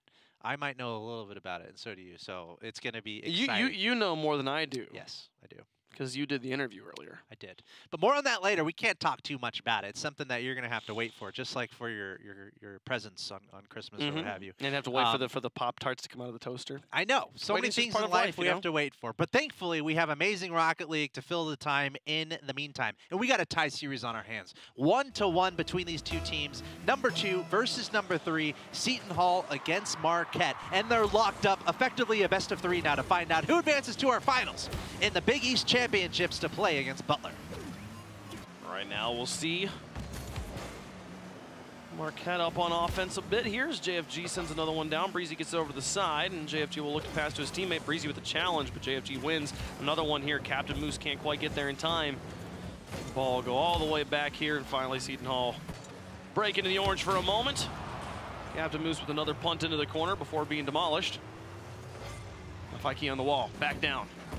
Underneath one, looking for the pass out to Breezy. Can they find the goal? A nice pass play, beautiful stuff there, and Seton Hall's got the first goal. A little bit slow developing. It seems Marquette a little bit on their heels here. You can see 2 of them in the goal, kind of just with a half jump there to try to hold that. So Seton Hall doing a good job with this early aggression, keeping their opponents confused to convert that first goal, which is huge for them. A very important pop from Breezy to get it off the wall. As you saw, Super Sal moving out and then had to just suddenly hit his brakes and fall back. He was expecting to be able to read it cleanly off the wall. That hitting the brakes and going into reverse, confusing the defender behind him. And then nobody able to make it the save in time. The damage was already done. I'll see Breezy with the goal, Faikia with the assist. Now on the other end of the field, Marquette looking for something. Breezy some nice touches off the wall. Faikia comes up to try and extend the play, but couldn't quite get it. Now the drop down, Captain Moose with a shot. The play is just off the post. I was so excited for the Moose to score, and then it didn't happen. Faikia now just trying to make it 2. A nice setup. Here's Breezy. He should have an easy finish, and he'll put it in. 2-0 now for Seton Hall in game number 3. Yeah, just Seton Hall pouring on the pressure. We saw a couple opportunities before this goal was able to happen. And again, 2 members of Marquette just kind of chilling in the goal. Marquette, it feels like they're playing on their back heels a little bit. I would like to see them really step it up, play some fast Rocket League, and bring this back. You do not want to let this get too far away. But we're only a minute and a half in here. 2 goals from Seton Hall. A perfect start for them. JFG trying to cut down that deficit by himself. He's been the leading scorer on Marquette. Now challenges again. Breezy once more. Getting very physical, looking for players. The moment his team has ball control, it's like he just goes on the hunt in enemy territory. Faikia back down across, looking for the pass, intercepted. The captain moves out of the backfield. No boost, though. Pass up to Faikia, dropping it back down to Breezy. Nice team play. Here comes the shot. JFG had the pressure. They couldn't quite get the speed on it or the accuracy. Captain Moose lets that one go. JFG coming on up, now dropping back down. Super Sal gets a bump on a Faikia, and he'll be able to clear it across into the blue. Solid defensive play from the back line, and now the pop across. JFG doesn't even need to chase this one. It's already in. Super Sal will get Marquette on the board. Maybe a little unlucky there. There was a good effort for a passing play, but they lost track of it. And then Super Sal, just, that's what you got to do. Play faster, go for those big challenges, and right there we saw Super Sal convert. playing faster, getting that challenge, and the ball just happened to go straight to the back of the net. Very, very solid read. It's happened to all of us. Yeah, for sure. Breezy with a nice lofter. JFG gets there in time and makes the save. He's got that one off the wall. Now it's beating another player. It's Captain Moose here in the back. Can he get over the top of him? Puts it away and then puts it out to the goal. He looked for Breezy, but didn't find the demolition, and because of it, Breezy makes the save, and now is the counterattack all the way back down the field. He'll extend the lead. 3-1 now for Seton Hall. We keep seeing this happen. A great chance there, but the third man back from Marquette saw the great chance, but then he went up a little too far. And Seton Hall, with the counterattack, less than a second of turning around and going the other way, able to convert that goal. So Marquette trying to keep the pressure up, but that time, again, the counterattack a little too strong. The defense in true form here for Seton Hall in this very important Game 3. Over the top, Mgon's into the corner. Breezy's not quite sure what to do with it, and Mgon's out of boost. Here comes his teammate. The nice dual threat option play. Captain Moose has got this one away by himself. Supercell back into the middle, and Faikia will punish onto the backboard. Breezy's airborne, looking for the shot, puts it back across. Couldn't quite get it. Had some pressure from JFG behind him. Now Captain Moose to keep things going for his team, but everybody else had fallen back. Defense of Marquette, get it back out. JFG over to the side, following his own touch. Challenge goes back, Supercell, quick 180. Keeps this one across, JFG demolished on the far side. Means Mgon Supercell can be aggressive. They know JFG is spawning back on their own back third. Mgon's over the top of one. Captain Moose here to challenge. Now into the box once more, but no players there to shoot from Marquette. Right now, Seton Hall, a lot of space being given by Marquette, but struggling to get the ball moving long ways down the field. It's left it in their back third over and over again. Here comes Breezy finally with a shot. JFG out in the net will get it off to the side. Marquette, they need to play some offense right now. Down by 2 in the final minute. Seton Hall, while they were struggling to get the ball out of their own third, they're also happy just to burn the time off the clock. Yeah, Marquette they're kind of stuck right now. They're kind of stuck on the defensive side. Seton Hall doing a great job with their aggression, keeping that offense up, managing the boosts, and Marquette just having a tough time breaking out of their half. And when you're down by 2 with 30 seconds left, there's no time. You got to make something happen, so Marquette has to make a play here to have any chance of bringing this back. It's a good touch towards the goal.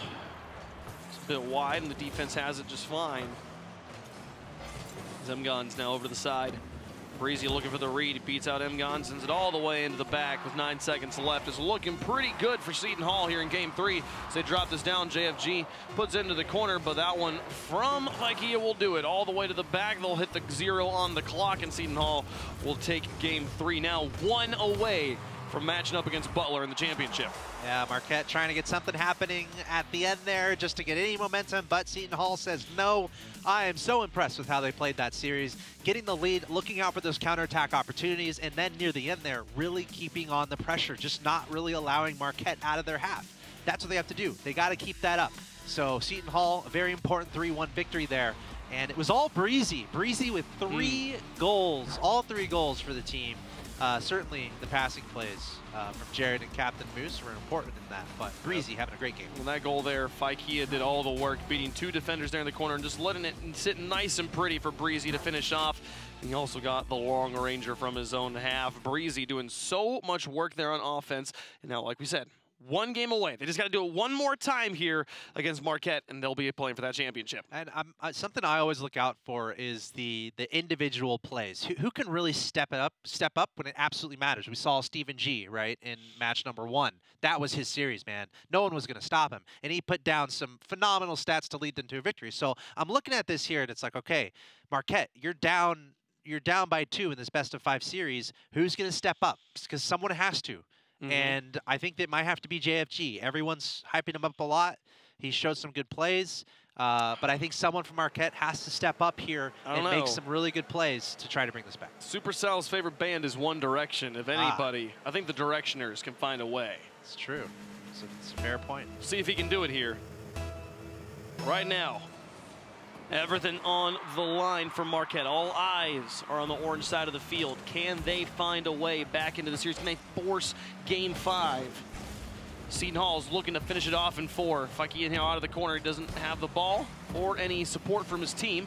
Captain Moose will come in on the space given, and all the defense is not quite there. They can't find it on the backboard, and Breezy will finish it off. Not the start you want if you're down, if you're on the verge of being eliminated from a tournament, you want to lock things down, play some solid defense. Here, 2 members of Marquette were up on the wall there behind the goal, and I think both thought the other was going to go for it, and it ended up being an open goal, a free goal for Seton Hall. You do not want to give that up. So Marquette, you got to be mature here, you got to be smart. Don't lose your composure here, but really you got to lock it down and play some good Rocket League, and that's a great start. What a hit there. JFG trying to set up the rest of it, but Breezy gets it away. Mgons needs to rotate quickly as Breezy's flying down the field here, and a nice challenge on the retreating defense. Seton Hall not going to be able to extend their lead just yet. It's a great pop, though, from Marquette. They're going to have to find a few more of those. As they set this one up, Supercell looks for it, but doesn't find anything. Yeah, JFG in position here. Again, I think a play might have to come from him to really bring this back for Marquette for now. Some good offensive pressure here. And that's an open net. JFG, he's there. And we have a tie game. Tie game indeed. Just past the first minute mark. The defense a little bit antsy there as Vaikia misses him. Mgons is suddenly realizing, oh, I have an opportunity to score here. And JFG's like, don't worry, man. Yeah. I got you. He's like, okay, teammate, please be here. Teammate, please be here. I didn't think this was going to happen. These guys playing smart. Supercell back over the top. Mikey in the middle. His teammates having to rotate back. Captain Moose out of the goal over to the side. Rocking them titanium white Dracos. Beautiful bright wheels. Maybe the brightest wheels in the game. And another opportunity here. This one's scary. Mikey needs to get this one out. Puts it a bit high. Now, once more. Moving forward, Seton Hall looking for the lead again. They can finish it off right now. Mgons by himself, nice dribbles. All the way down, 2 defenders there, but lost control off the wall. They'll give it over to Seton Hall. JFG just tries to interfere, just play the chaos game. All right, wave. Oh, bam. Vaikia, what a laser beam of a shot there. Holy cow. Yeah, I was going to say, man, these teams are deadlocked right now, and we're going to start seeing some goals. Vaikia, just a great position there, reading that angle off the side and getting a nice, hard shot into a really great location on that net. So these teams are close. We just saw a minute or so where they were deadlocked going back and forth, so I would not be surprised to see some more pretty good goals here, as it's all on the line right now. Marquette cannot lose. They cannot lose or they will be out of this tournament, so look out for those plays to happen. Now they are down, approaching halftime. Seton Hall's done everything they need to make it into those finals. They just got to hold on. Supercell now back down. Breezy hits his brakes, pops it high. JFG with the response into the corner. Fikey out of net, will loft it. Where is the follow-up? Gmon and Supercell struggling with roles and communication, both thinking about going for it, but neither one really making the play. JFG out of his net, gets it over the top of one. Breezy in the midfield going up to challenge. Supercell's there too, but Breezy gets it first. Force JFG to follow all the way over. Gets it past 2 defenders, and will be Captain Moose out of the goal. Supercell with the pinch over the top. A nice play. A bit calculated, but they'll take it there. A tie game with 2 minutes and 4 seconds left to go. It's what you need. A little bit of an awkward hit off the wall there. Looked like Jared, a.k.a. Vaikia, trying to get back, but just not the best angle for him to hit that. So Supercell in a great spot to pitch that towards the net. Got to keep on that pressure. That's exactly what Marquette needs. We got a ball game. Tied 2-2. Once again, a must-win situation for Marquette. See how this one resolves. We could go to Game 5 again. We had Game 5 earlier today. So far, Chris Series has gone the distance. Breezy over the side. Now up to challenge. Breezy leading the scoring. Huge part of the offense for Seton Hall, but Supercell says, I'm going to do it by myself all the way through, and he's got the lead for Marquette. Pretty good. Look at the composure here. Gets control of the ball in the middle, turns it right towards the goal, and waits for the perfect moment to flick it past the defender. Supercell, a great shot there. That might be a nominee for a top Twitch clip. We'll see. Clip it. Bop it. Twist it. Flip it. 1:33 left to go. Marquette with the lead. Seton Hall had it, and now Marquette's found 2 goals in a row. This one back in the middle, it could be a tie game. Vaikia can't quite find the shot. Supercell setting this one up. Captain thinks about it, but now JFG towards the goal. It'll be Breezy. Gets it over to the corner. Pretty good. Put it back high again. This one just a bit wide. Here comes Supercell in with the finisher. Another goal. 1:05 left to go, and Marquette's starting to run away with it. Just perfect, Marquette. They could have decided to hang back a little bit, but look at this, finding the pressure, finding that offense, and keeping that ball on the blue side. From there, only a matter of time. Marquette able to extend their lead, 4-2, trying to push this to a Game 5, and it looks like they're well on their way to accomplishing. I think it's going to happen. I think we're going to have 5 out of 5 games, 2 matches in a row. Yes. Supercell tries. Now over the top, here comes Captain. Many players with Breezy now with ball control up against one, but he's just not being left alone. Faikia comes in, but he misses the shot. JFG didn't even have to touch it. More bumps. Zemgon's up. Now popping back down. Breezy can finish this one. It just goes in. He doesn't even need it. Now a 1-goal game, 39 seconds left. Seton Hall's like, not today. We're finishing this right here, right now. Okay, that was a fun one. Maybe you clip that just for fun, because that is an angle that Breezy's going to love. Off the ceiling, angling it down. Perfect approach from above. And Seton Hall narrowing that advantage from Marquette down to just 1. Maybe just clip them all. Just clip all the goals, you know? Yeah. Let's just pick our favorites. It'll be fine. Send them to Rocket Dailies. They'll appreciate it. Or clip Waves' weird faces. That works too. Lots of weird faces here. 23 seconds left. Marquette now up by 1. Seton Hall needs to find a way to put it together right now, get us to overtime. They're going to be faced with Game 5. Boost. Put it here. Zemgon's falling back. Supercell with a nice long clear. Breezy will put it into the corner. It's a little bit awkward for the positioning, but JFG recovers very quickly. Gets it all the way back down to the corner. Now Faikia and Captain Moose kind of on top of each other. And Faikia really taking his time, getting control of this ball. Burns all the time off the clock. Not even going to have a chance at the buzzer beater. And Marquette sends us to Game 5. I love it. Onward we go. We were looking out for someone to step up in that series for Marquette, and it was Supercell. 3 goals from this guy.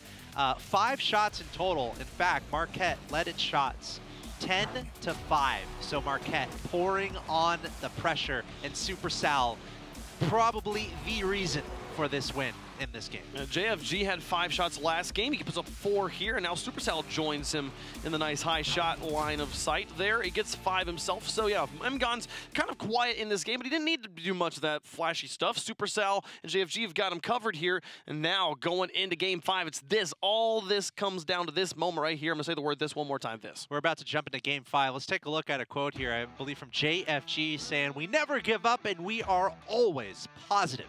I like that. I like that too. It's a good way to play. It's good hard. thing to do. It's not easy to have that mindset. I'll say that. Especially you guys playing on that Rocket League ladder. Try to take that into your ladder games. Don't give up. And you know, always stay positive, even when you've lost 15 matches in a row. That is so hard to do, but you can do it. You can maybe do it, maybe guys. don't lose 15 matches in a row, as in like in one sitting. Like maybe just choose to, like after you lose 3, just get up. We've all been there though.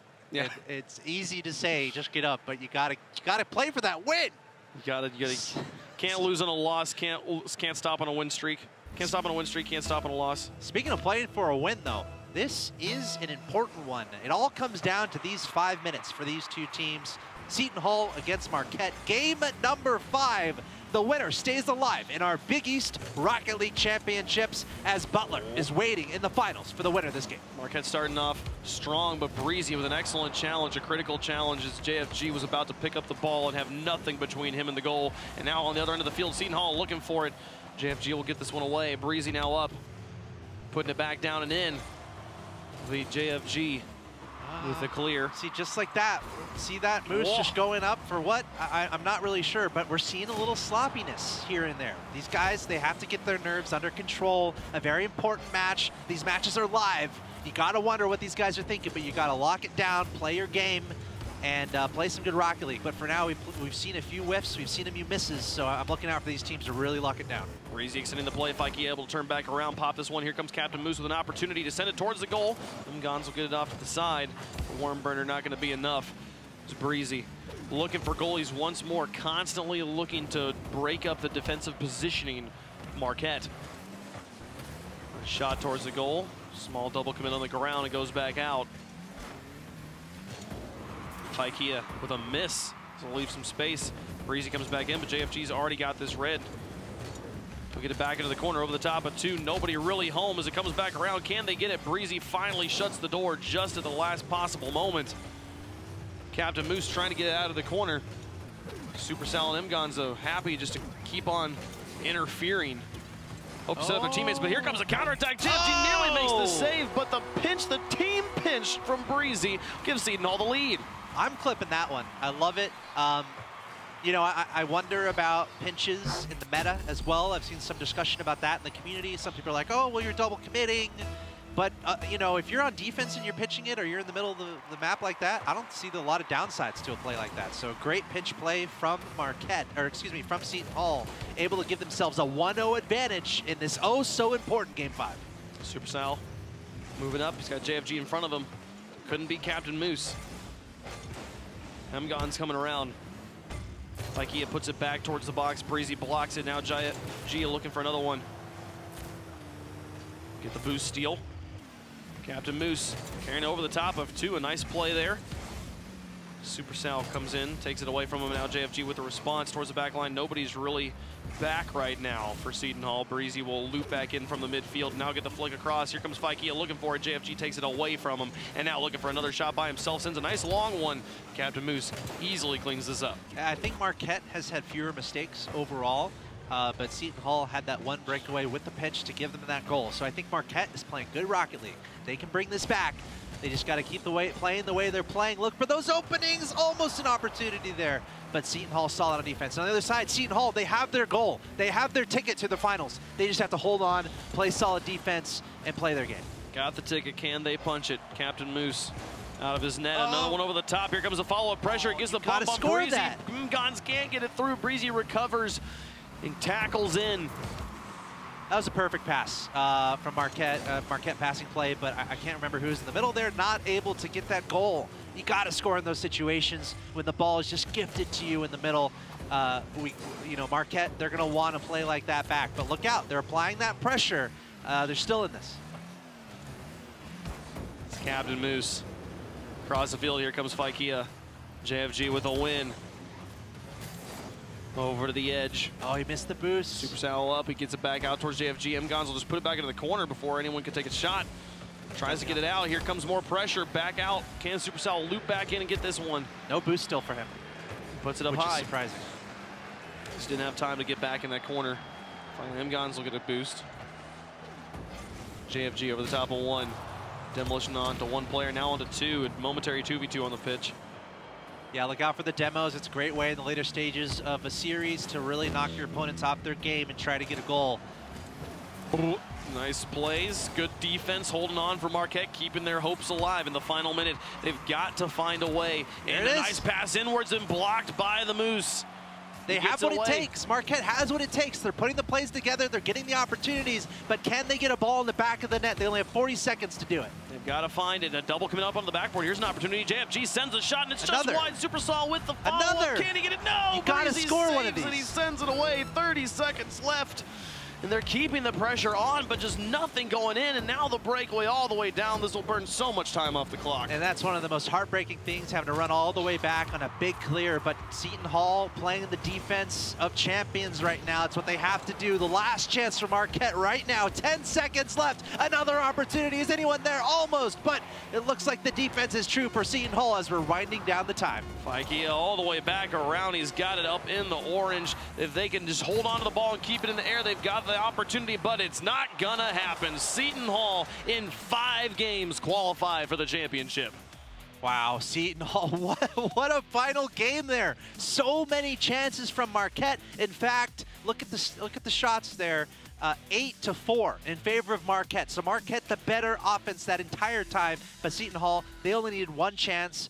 And they got that pinch, great play there to get their only goal, and then more importantly, able to hold on to that singular goal to take that Game 5 win.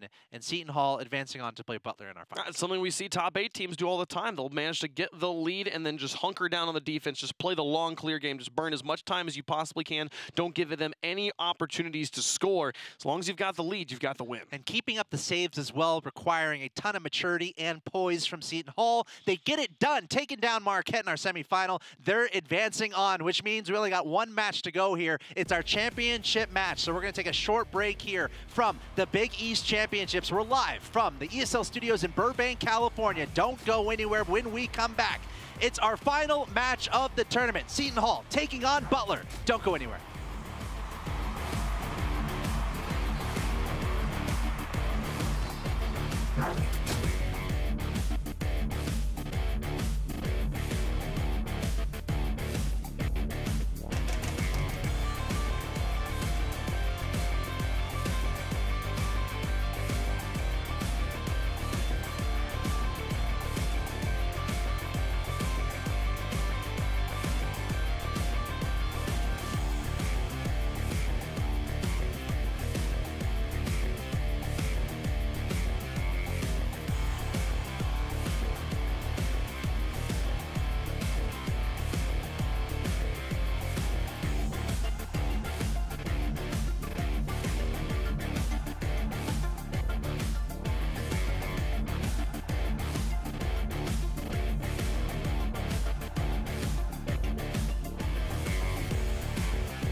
What can great minds do? While at Seton Hall, I interned with the Superior Court of New Jersey, and that inspired me to go to law school.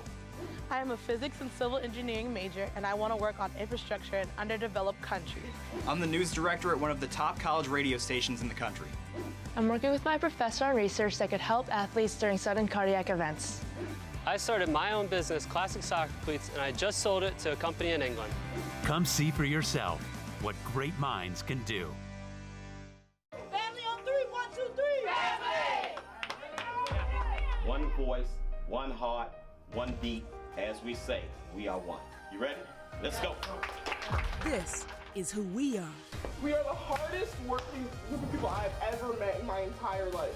This is bigger than just the game. You made the jersey better than when you found it. That means you left your mark. That's the Big East way. 1, 2, 3. Together! The 2019 Big East Women's Basketball Tournament at Wintrust Arena.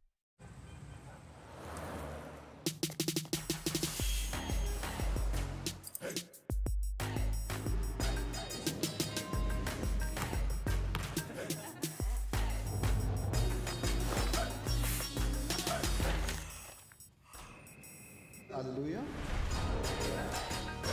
And this is just one night. You should see what we do during the day.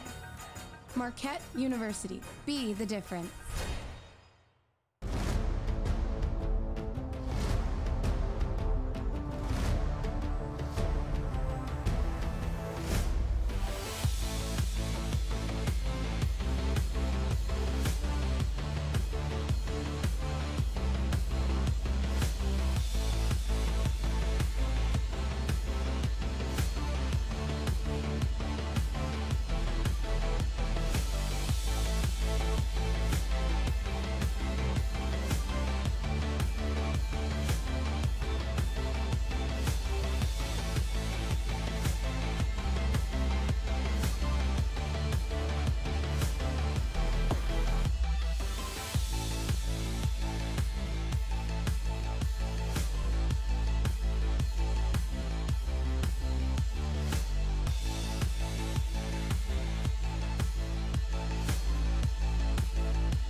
Welcome back to the Big East Championships here, live from the ESL studios in Burbank, looking at the final moments in that last game.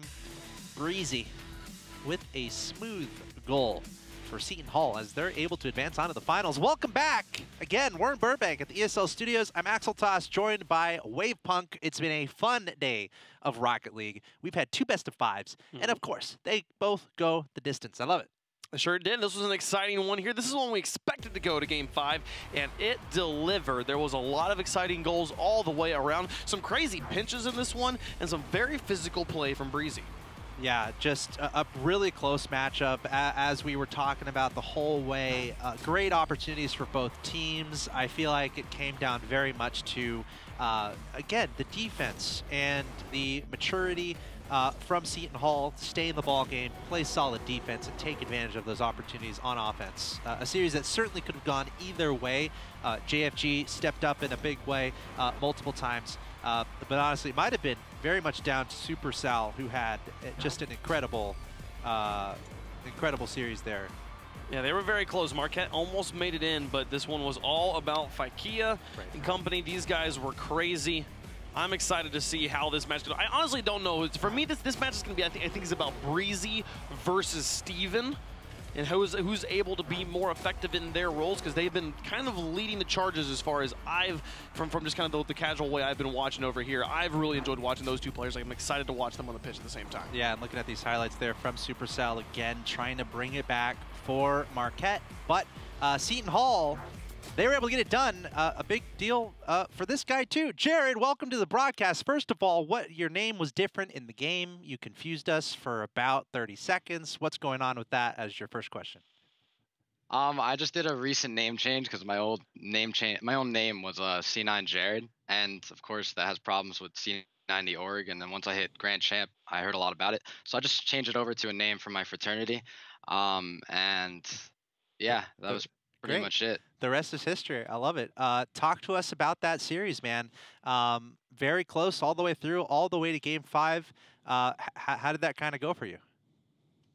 It was really intense, but I'd say it came down to just when we were talking all in the comms, we were like, it's just an everyday game. We always play for fun. We do it for a lot. So if we just focused on just having fun and doing the best we could, we won't get in our own heads, especially with all the pressure being on Twitch stream and everything. Just get it out and just have a good time. Now, you did mention Twitch streaming there. You had Twitch in your handle. Do you stream, and can you tell the viewers about your stream? I started streaming over the summer. Unfortunately, my processor isn't good enough that I get really bad frames. And when I'm playing at GC, just 100 frames down, I feel input lag and I can't play. So I just haven't been streaming as much recently. I'm buying a new processor soon, so yeah, I will be streaming. And I just got affiliated, so I'm just trying to keep that going. Cool. Good luck with that. We'll definitely look out for that. All right, you got the finals up next, man. You're going against Butler. Are you a little surprised about that? And how are you feeling going into this final match? Definitely surprised, but not too surprised. I recall seeing that Butler beat DePaul like last week, and we were shocked by that. But it's honestly because Butler does have pretty good rotations. I saw the interview for Split Second, and I heard him say that he knew that the other team was more mechanically better than them, so they did better rotations, and that's just the smart thing to do. So everything comes down to that core team rotation, no matter how good you are mechanically. So if they focus on that, they did really well today, and it showed. All right. Well, thanks for talking to us. Any final thoughts before we jump into these finals? Nothing crazy. I'm just gonna go in there and I'm gonna do my best. I would like to ask, is it Faikia or Faikea? Faikaya. Faikaya is the third option. Faikaya. Cool. We'll make sure we say that one correctly for you here. Good luck in the finals. Thank you. Awesome stuff. Faikaya? Faikaya. Faikaya. All right, that's Faikaya. When he said it was fraternal, I was like, Faikia is not a Greek letter. Phi is, so yeah, that makes sense now. Faikaya, got it. Cool. I like it. Check out his Twitch stream eventually, but great to have these guys on the broadcast. Great to be able to talk to them. As you can't imagine what they're going through, for these moments. But we've been teasing something. Oh, we have. We have Give it to me. It's time. It's time for this. It's up to us to announce this here. So, ladies and gentlemen, we now proudly present some plans here going into next year. League of Legends. We got a schedule for you. Live broadcast, campus activities, a bunch of stuff going on in the collegiate space. Brought to you by ESL. As you can see, just a full schedule of things happening. And for more information on this, I was able to speak to a representative from ESL, Drake, actually. So let's go ahead and take a look at that. All right, really exciting news here. I'm with Drake from ESL. First off, tell me about who you are and what you do with ESL. Sure. I'm a associate product manager at ESL. I work on our collegiate projects moving into 2019. And we just had this announcement to drop about League of Legends going into next year on the collegiate side. Can you give us some more details about what's going on and how this kind of came to be? Yeah, sure. So ESL is really, really passionate and excited about our collegiate products and collegiate initiatives and kind of helping grow the space. And so we thought that we'd put together this partnership with Big East where we're launching this broadcast. It's going to be a 6-week regular season. And ideally, we're trying to make it the most well fleshed out full collegiate program that's really ever came to be. It's awesome. Really exciting stuff, especially for people watching online. Now, you mentioned League of Legends. Is there a chance this might expand to other games? Yeah, of course. It is a full 2-game kind of system that we're putting together. We really love working with Riot with League of Legends, but we're really trying to flesh this out, make it a full year-long program. We feel like the best way to do that is to include another game moving into the second half of the year. Can't give too many details on that, but you guys can follow us on ESL Collegiate on Twitter, and we'll ideally have that information out as soon as possible. Yeah, really cool. I know Riot's done a lot of stuff with Collegiate in the past, and it's fun to see. More games the merrier for me, but I noticed you guys mentioned activities or something for folks on campus. I'm very interested about that. What can you tell us about these activities that students can participate in? Yeah, for sure. So we're launching on-campus activities across the entire Big East. Primarily, we're looking to hit 6 to 7 campuses. We're really trying to engage with the different types of communities on campus to really give them the opportunity to really interact and engage with their program on a more live basis as opposed to just watching and supporting at home. We're trying to give them the chance to come together and really celebrate esports. And so we're working with these different campuses. We're going to have all sorts of really cool on-campus events. If people want to find out more about that, they can look to reach out to their local Big East program. Or, once again, they can follow us on ESL Collegiate. We try and share a lot of that information as quickly as it comes to be. Just like really interactive, not only on the competitive side, but getting involved with these campuses. Yeah, exactly. That's really cool. And I urge anyone, take advantage of that. I went to college. They didn't have as much esports stuff going on when I was in college. So I think this is a great opportunity for people to get involved with your local campuses. Awesome news, Drake. Thanks for sharing that with us. Anything else you wanted to share before we sign off here? Yeah, sure. At ESL, we're just really excited about Collegiate. We're really trying to help grow and bolster the community involved to where it can become more and more mainstream. And so with that, we've kind of put together with Big East being our first partner here, this ESL Collegiate platform, where we're trying to give conferences and schools the ability and the resources necessary to build up and support collegiate esports no different than they would with traditional sports. We really love the kind of collegiate environment. We love sports, and of course we love gaming, and so we're trying to take all those, put it together, and build out this great opportunity for students across the United States to really engage with esports. And so just keep an eye out for that. Keep an eye out for what we're looking to do moving forward. And once again, ESL Collegiate on Twitter, we're shooting out lots of details there. So big 2019 for collegiate esports? Oh, absolutely. Awesome. Well, hey, Drake, thanks for talking to me. Awesome to hear about this news for collegiate esports going into 2019. Thanks, man. Yep. There you have it. Thrilled to be able to talk to Drake there, and stay tuned because I'm excited to see what comes out of ESL Collegiate things. That being said, you can follow, as you can see, bottom of the screen here, right there, at ESL Collegiate. Follow them on Twitter for more information. And I was very big into collegiate esports back when I was in college. I think you were a little bit too. I always liked it. There wasn't much of it in my school. Right, and like I think the main thing to take out of that is probably get involved locally. Like, you might be watching this right now and you're in college. There are things happening around you, video game related, esports related, Rocket League related, that you could potentially get involved with. That's what Drake just said. He's like, you know what? If you're in the Big East, reach out to your campus and see if you can get involved. And as a guy who's doing that in college, it's so much fun. Take advantage. Look out for those local opportunities to get involved with collegiate esports. For sure. I'm excited to see how it grows over the next few years. Esports is really coming to the mainstream in a way that it hasn't been in the previous years, so I'm excited to see it continue to grow, especially on colleges. Well, let's get into our bracket right now. You are watching the Big East Rocket League Championships. Who is the best team in the Big East in Rocket League? And here is our bracket. It's such a complicated bracket, Axel Toss. I mean, it kind of is, because DePaul came in as our #1 seed. Butler had to get here through a tiebreaker just to get to this point. They were able to take down DePaul to get to the finals, as Wave mentioned. Single elimination, semifinals and a finals. Fairly simple day here. My question for you is, which is better, a Bulldog or a Pirate? Because that's what we got here. It might depend on the environment and the terrain. I'm on the Bulldog side. You're on the Pirate side. What if you're in the water? Like, the Pirate's going to win? Like, is he? Yeah. I mean, I don't know. If you're just on a different boat, you can just fire cannons at the Bulldog. If the Bulldog's in the water and the Pirate's if they're on in an the boat, open field, the Bulldog probably wins. Let's take a look at the rosters, though, starting with the Bulldogs. Oh, my goodness. Sir Aaron, Zombie Burger, and Steven G. Steven G's my favorite. My question now, my follow-up question is, would you eat a zombie burger? No, absolutely not. I absolutely would not. Is it a burger designed for zombies, or is it a burger made of zombies? That's what my best guess is, just what the words say. Zombie burger, that's a burger made out of zombies. I'm not eating that. I'm sorry. Let's take a look at the roster for Seton Hall. Jared, Captain Moose, and Barizi. Recently rebranded to Faikaya. Faikaya. We have learned we were mutilating that name for the entirety of the first match. It's his fault.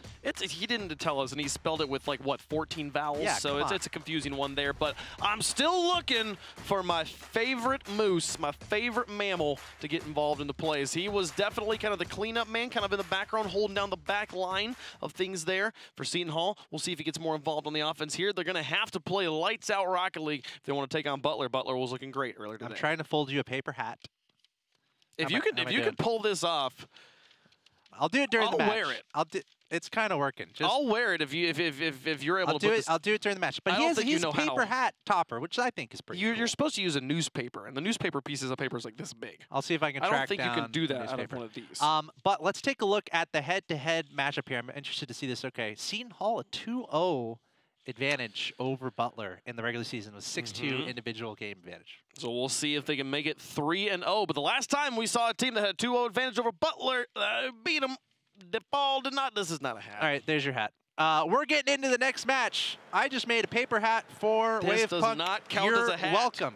It worked. It was on your head, and that's that. Here we are, the finals of our Big East Rocket League Championship. Who is our best team in the Big East? I would love the winner of this to play against Arizona, by the way. That'd be pretty fun. Maybe we can set up that show match, but Faikaya going to start us off nice and hot here. Seton Hall getting the first goal. Faikaya. That's exactly what you want out of the gates. I was trying to think, is that a move? Is it a song? Is it a spell? It's Faikaya? Faikaya. I think it's saying like Faikaya. Is it like food? The fraternity. Oh, okay, that's right. He did mention Alpha. That. That's right, he did mention that. Okay. I like it. Alpha's just a little bit too long. Faikaya's good. I like it. It's cool. Nice and unique. And he got a great goal there to start things off. Got the nice, just the quick break check on the one and the flick over the other. But he's going to have to look out for Steven G, my boy, in the Maverick GXT. Going to try put the hurt on here.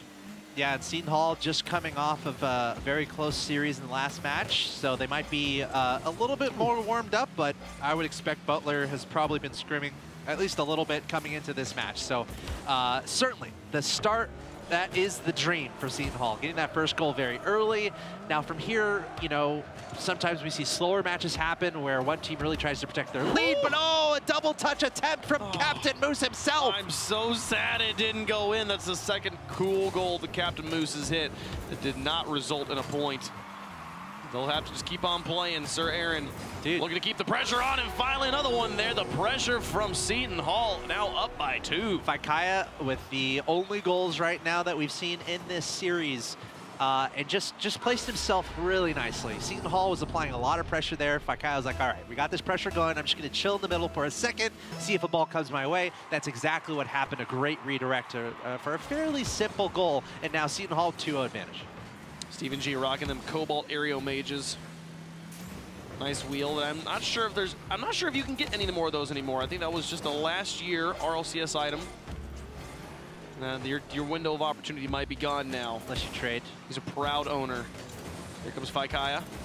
Defended by Steven. 1v1 here, wins the challenge, but Captain Moose fell back. Yeah, I'm looking for Steven to step up here. He did everything for Butler in the last game, so certainly would not be surprised to see him really take things into his own hands and try to make some plays. But right now, Butler in a pretty tough situation, down 0-2 Seton Hall, keeping up that pressure as we got a whiff there from Zombie. And Butler, they need to find some offense here, because right now it's all Seton Hall. Breezy had an opportunity, just didn't quite get on that boost early enough. We'll have to rotate back. It's Butler looking for offense. I have a random question. Yep. Did Gordon Hayward go to Butler or Gonzaga? I don't know. I do not know the answer to that question. Anyone know the answer to that? I was thinking about it. It's either Butler or Gonzaga. Oh, here comes more pressure from Seton Hall. Gordon Hayward is a professional basketball player who is very much into video games. I think he might have gone to Butler, but I don't know. We'll figure that out. Maybe we'll find out later. Breezy here now coming off the wall. Over the top of one. He's got some help there as well as the demolition on a Zombie Burger from Faikaya. The demolition's coming out more again. Usually it's Breezy doing the demoing for Seton Hall. But everybody able to get involved in the physical game. Now Faikaya just baiting in one. Its shot's a bit wide. Zombie Burger out of net will just pace it just a little bit enough to get it away from Captain Moose. But here comes Faikaya. Breezy up as well. Two players there and there. And Sarah Aaron gets it away. I really wish you would put a space in between those two words. Breezy gets it over to the side. Something I wanted to bring up from Zombie Burger, a quote from him. I love fakes. If you can make the whole lobby think that you're doing one thing and then completely destroy them, there's no better feeling. That's from Zombie Burger on Butler. I'm a huge fan of fakes. I love them. I do it all the time. The fakies, as you call them? Fakies are important, is something I will say for a very long time. That is so I love that Zombie Burger's into those fakes. Let's see if he can bring that into play here to try to close down this lead from Seton Hall. 2-0 with 90 seconds to go in game number 1. It'd be beautiful. We did see it from Faikaya earlier. Oh no, the pinch all the way in. That's a goal for Butler. That wasn't a fake though. No, nothing fake about this. This is very real. Zombie Burger. That pinch and then that sort of just touch. It almost looked like it was two pinches. It's still the lead for Seton Hall. A 1-goal game with 1:31 left to go. Butler finds one in on a very calculated play. Now off in the middle, Sir Aaron with an opportunity to send it towards the goal, but just couldn't quite find the target. Here comes Steven over the top, back across. Zombie Burger thinks about going in, takes his time, gets it past one. Now up on the wall for the read, but couldn't find the second touch. Sir Aaron now in, playing it to the corner. Looking for another play, looking for more wins on these challenges.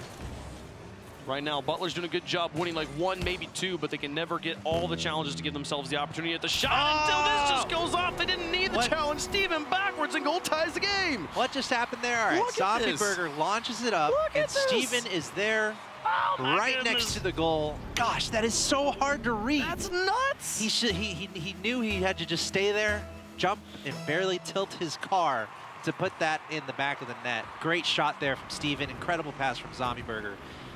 Just incredible awareness all around. Steven keeping his team alive on a crazy angle. You know, the defender jumped. He's like, I gotta be up just out of principle, but he's not gonna hit this. And then he did. Steven G tying the game up in the final minute here. Butler not going away. Looking to become Big East champs. Steven now, pass one. 39 boost to work with. Trying to get it behind Faikaya. Breezy sat in net waiting. Now getting over the top of two. Zombie Burger's got to make the play. He can't do it in time. Breezy all the way down the field. He got the bumps, got the hits, and gets the goal. That is perfect timing, perfect play there from Breezy, getting a nice hit on it to try to get some control, and then completely threw Butler off guard with that touch, able to finish it off for that goal. Seton Hall, a 1-goal advantage with 22 seconds to go in game number 1. Beautiful stuff. Seton Hall, they have the lead. Butler came roaring back, and now looking to finish it off. Seton Hall took their time. 10 seconds left. Steven G, he's still got a chance, an opportunity. A good win over the top of all three. That one should do it. Steven's going to have a long road out of this corner. And he'll get shut down, sent across over the top of 2 and hit the ground. Seton Hall takes game number 1 of our finals. A close one there, a very close game. Not surprised at all at this point to see these close games happen. But as you can see there, Seton Hall, look at the shots. 10 shots to 1. To 1. They didn't have to save anything because there's only 1 shot from Butler, from Zombie Burger, even though Steven had a goal. I guess that wasn't counted. It was too close to the goal to even count as a shot. That was a great goal, though. There was some good plays all the way around. A few nice pinches like this one here. That was, you know, technically an own goal, but whatever. And then this is the craziest thing. Clip this one, folks. Oh my goodness, what a 0-degree angle. Yeah, that's got to be the goal of the tournament so far. Oh man, just to be able to read that is such a tough situation. There's the goal to finish things off there from Breezy to give them a 3-2 victory in game 1. Seton Hall goes up 1-0 in this best-of-5 series. That's exactly where they want to be. And now Butler has some work to do. But Butler, they were in this position before. They were actually down 0-2 in the first series. They were able to bring it back. They lost games. We didn't talk about that. That technically their win earlier was a reverse sweep. You said you could never count us out, never give up. They reverse swept DePaul earlier. I just realized that was a reverse sweep.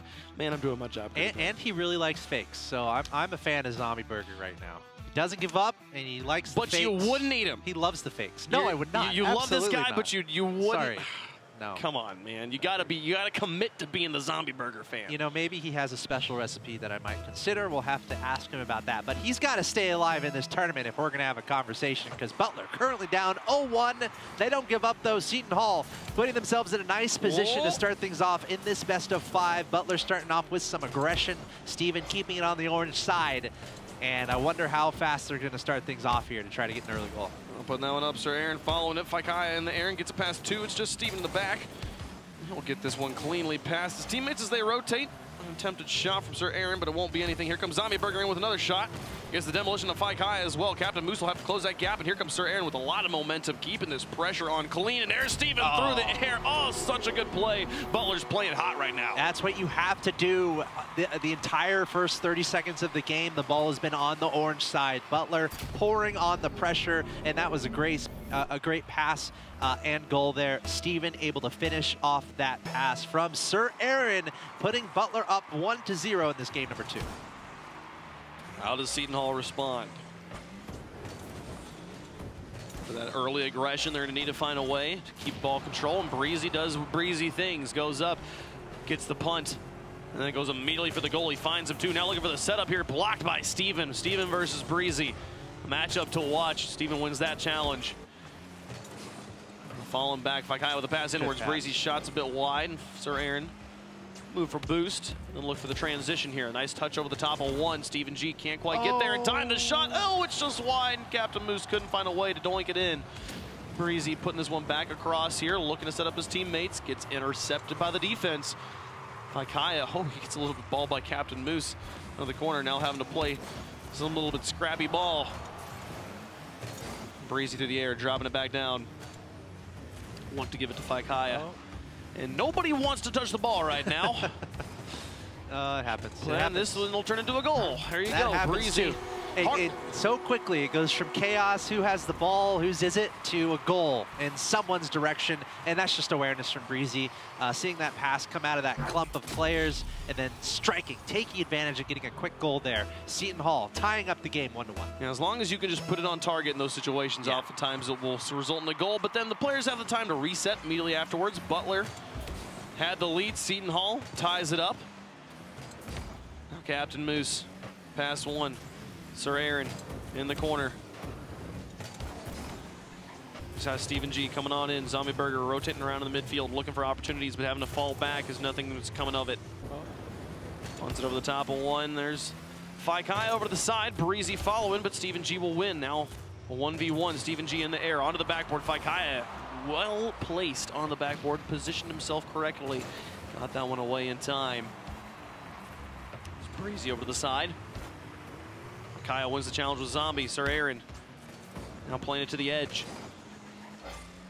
Coming off over the top of Captain Moose. No, Captain Moose will drop that back down. Steven G in, shot towards the goal, saved by Faikaya. Captain Moose set up a net, and Faikaya with a lot of space. Zombie Burger comes crashing in. Neither player going to make it to good shot. Here comes Sir Aaron versus Captain Moose, who's backwards. Sir Aaron gets it across. Can the finish be there from Steven? Tries to find it, but couldn't get it into the net. Zombie Burger now coming in up against Breezy. Breezy with first touch cleanly into the corner. Yeah, Butler had so much offense there. Seton Hall with a great clear. We're seeing both these teams really maximize a lot of the space on this field. I'm seeing a lot more aerials, a lot more of those fancy passing plays attempted. These players and teams playing so fast and really all across the field here. So really bringing everything out in this championship match. Zombie Burger dismounting the wall. Gets it past one. Double commit on defense, and it goes through the back line and in. Steven G will take the bait. All of the players from Seton Hall moved forward on this one and just left the back line open. Watch them all leave here. Yeah, trying to pass to the outside, but as you can see, Steven was right there, ready and waiting, anticipating that clearance. And that was on the end of Butler just applying so much pressure to that orange side. They've been able to acquire that momentum in the middle stages of this game. So really got to look out for Butler to lock that down and try to send some momentum, or excuse me, Seton Hall to lock it down and send some momentum in the other direction. Vaikaya trying to set up Breezy. Captain Moose moving up. He gets the deflection over to the side. Steven G won't have a free shot. Gets it around the corner, now up against Breezy. Lost ball control. Breezy picks it up back to midfield. Back and forth we go. Zombie Burger getting this one away. Now bringing this back down. Vaikaya into the midfield. It pinches into the corner. We'll see Sir Aaron off the respawn, pick up ball control. Captain Moose moving up together. Now Steven G over the side as Zombie Burger gets the bump onto Vaikaya. Breezy gets demolished, and Zombie Burger now passing up to Vaikaya here, looking to possibly tie up the game. Vaikaya versus two. Zombie Burger takes it away from him, and Butler's holding on to the lead in the final minute. Butler bringing it back the other way, trying to keep the offense on the Seton Hall side. They're up by one, so that's fine. Just keep the ball in the orange area, and you're having a good time. You're well on your way to tying up this series. But as you can see, Seton Hall looking for any window to break out of their side and try to get a goal here to tie this up in the last 30 seconds. Steven G to Sir Aaron, and they connect. 2-goal lead now for Butler as they were able to just manhandle Seton Hall in their back third. Yeah, Butler just keeping up the pressure. That's just a brilliant pass from Sir Aaron. Hitting it with great pace towards the goal, so the defender's like, oh, is this a shot? Is it a pass? It ended up being a pass, going to a great spot in the middle for that goal to be finished there by Butler. So that's a 3-1 lead here. Exactly what Butler wants. Seton Hall is going to try to do anything they can. Well, there's guy all by himself from the midfield. Look at this guy. This is the second great solo goal he's gotten. One fake, and then the carry over Zombie Burger. Welcome to Zombie Burger. Can I take your order? Not today. Yeah, Vaikaya just taking things into his own hands there. Saw space, saw an opportunity, lifted the ball up onto his nose and just carried it over the defender, getting a nice goal there for Seton Hall. But they only got 20 seconds to get one more, so you want to make that goal worth something, you got to get another one right now, and that's a great opportunity, passing it to the middle. But Seton Hall not able to close that down. A counterattack. Steven going the other direction. They just need time right now. They don't even have to go for a shot. Just buy time, let that wind down. But Seton Hall maybe a final chance here. Breezy's gonna have to keep this in the air. Rolls up on the wall, gives him a little bit of space to work with. Back across, and Steven G will get the save. Nobody's there. Everybody was advanced from Seton Hall. Butler takes game two.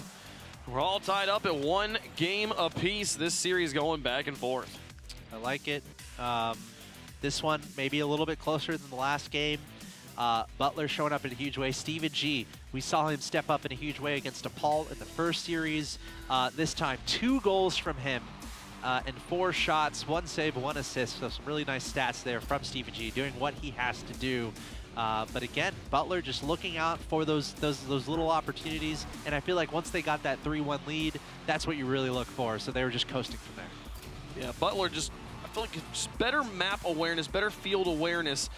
That's something I felt like I was noticing from them against DePaul as well. We heard it in the interviews as well, that they rotate well, and that's basically what rotations are, is just being aware of the pitch and being, where should I be in this moment? They've been playing very, very clean Rocket League, and when they're able to score as well, that results in wins every time. Yeah, I mean, you know, there's solid defense, really looking out for that. Can you close those gaps, not make any mistakes? But on the other side, you're also looking for those playmakers, those awesome goals, you know, those clippable goals that we're looking for too. So I'm really looking out for that as well. Which one of these players is going to really step up and deliver deliver some plays for their team. I thought we saw a lot of fanciness from quite a few players, especially that dribble carry at the end there. So I'm looking out for those little pass plays or those solo plays that really can carry these teams to victory. Yeah, right now Faikaya with some excellent solo goals. Both the goals in that game were Faikaya by himself making it work. And if they can start to play as a team, we could really start to see some fantastic play there again. But this one here, I don't think that this match, this is not good. We had a player who wasn't quite able to get in the lobby, so we'll make sure that we get that game set up. We want this to be a nice competitive match for these guys.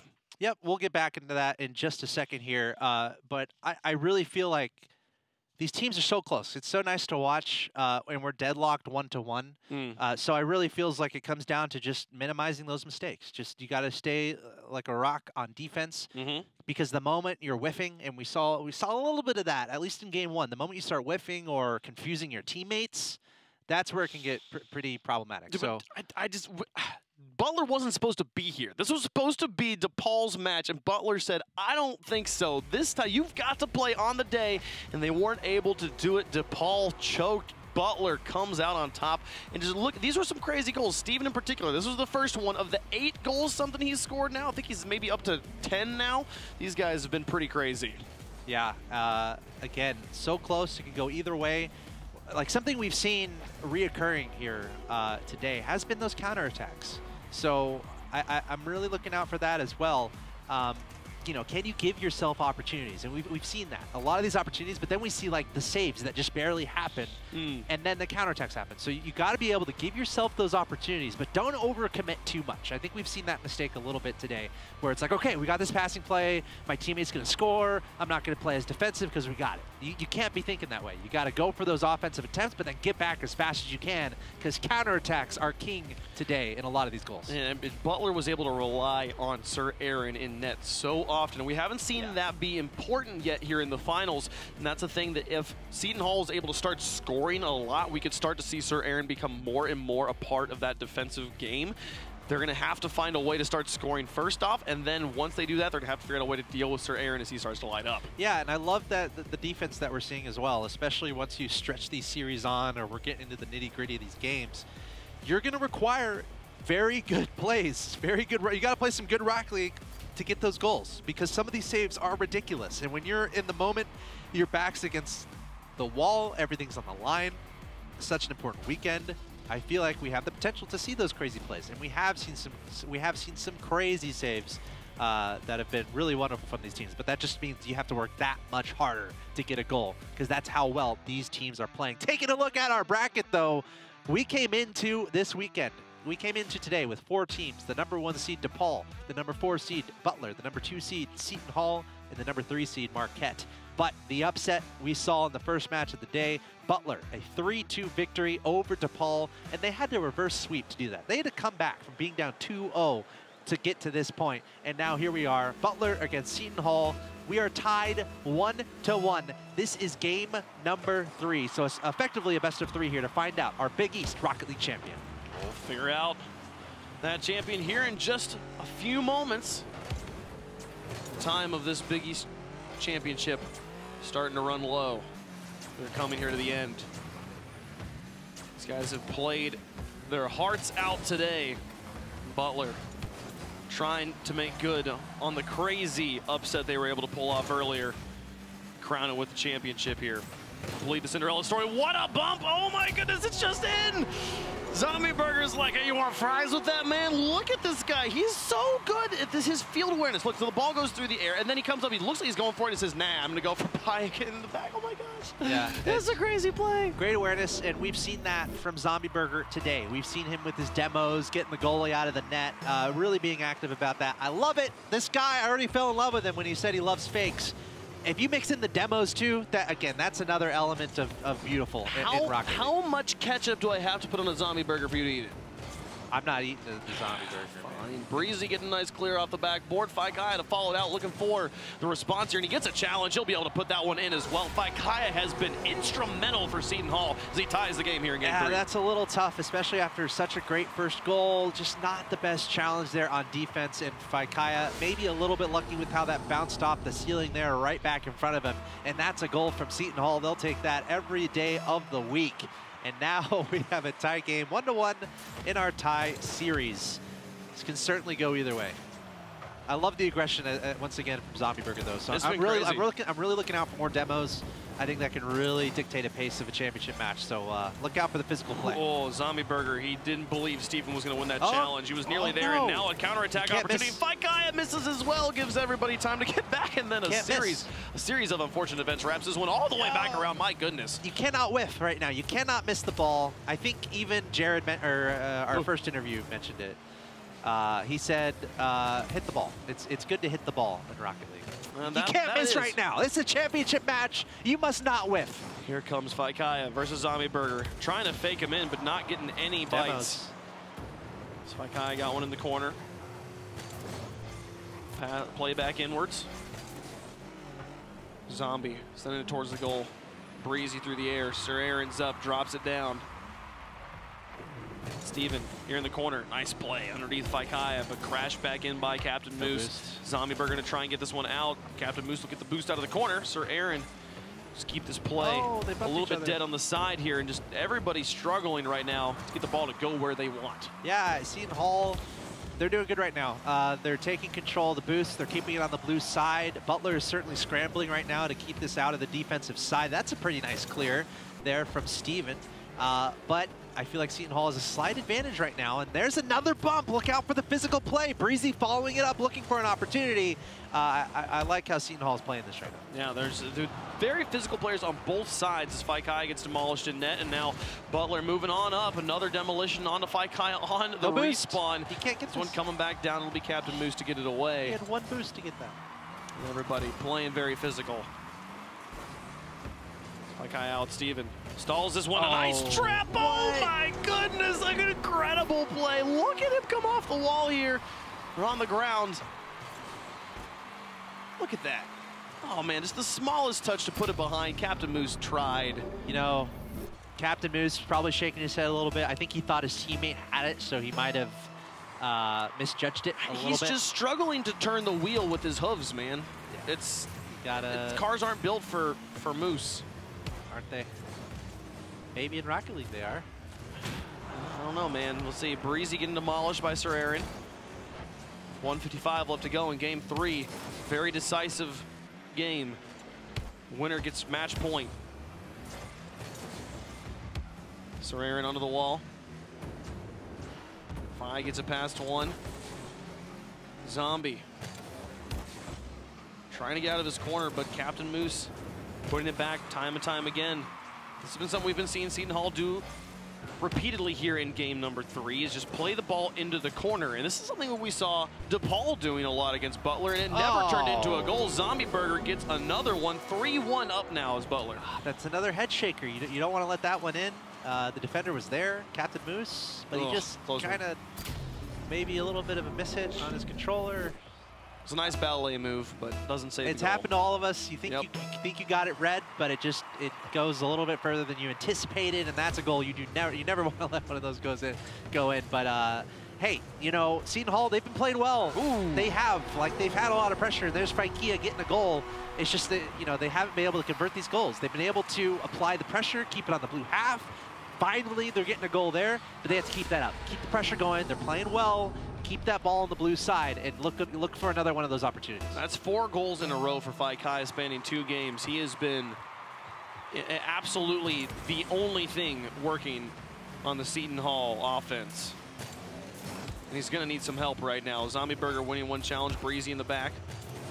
Send this one high. It's up to Faikaya. Maybe get it back down to Breezy, but it's over the top of his teammate. Now Steven G in over the top of Captain Moose. Zombie Burger moving up as well with final minute here. Up by 1. Butler looking to take the lead and match point in the series. As they go up, it'll be Faikaya out of the corner. Past 1. Very strong dribbler. Faikaya has demonstrated it time and time again today. Ew, such good read from Zombie. Man, he had him like a book on the side, and it's just there in the middle for Sir Aaron to clean up.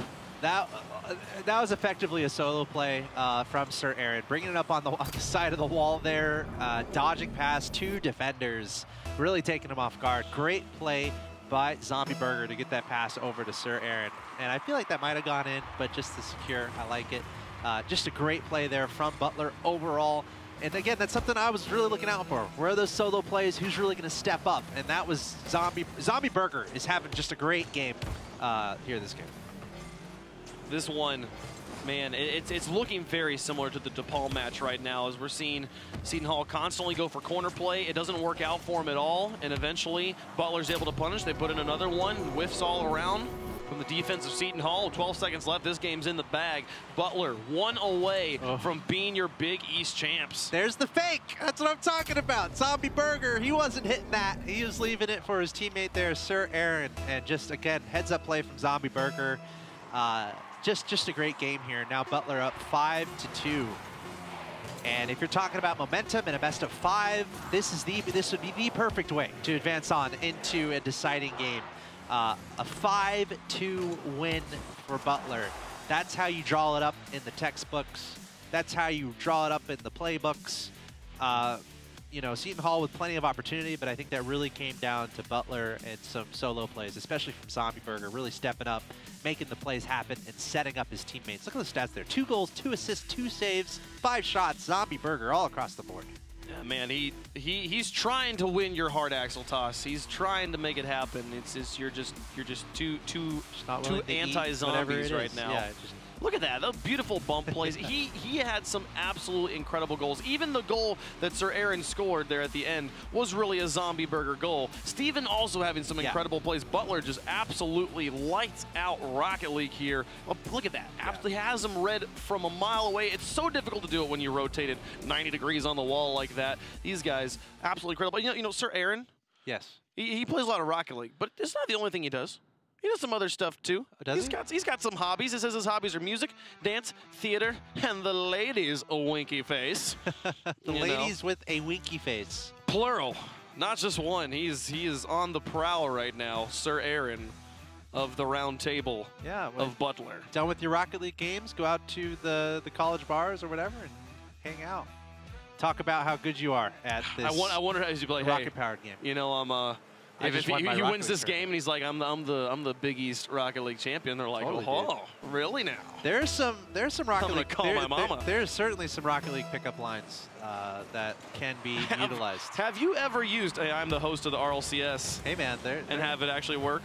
I feel like it can. I'm not going to explain my personal experiences, but hey, Sir Aaron with that winky face and the ladies, that's all we really got to know. The winky face is what really does it for me. I think it definitely works for him. Congratulations, Sir Aaron, on your success in Rocket League and your success in life. But here we are, game number 4.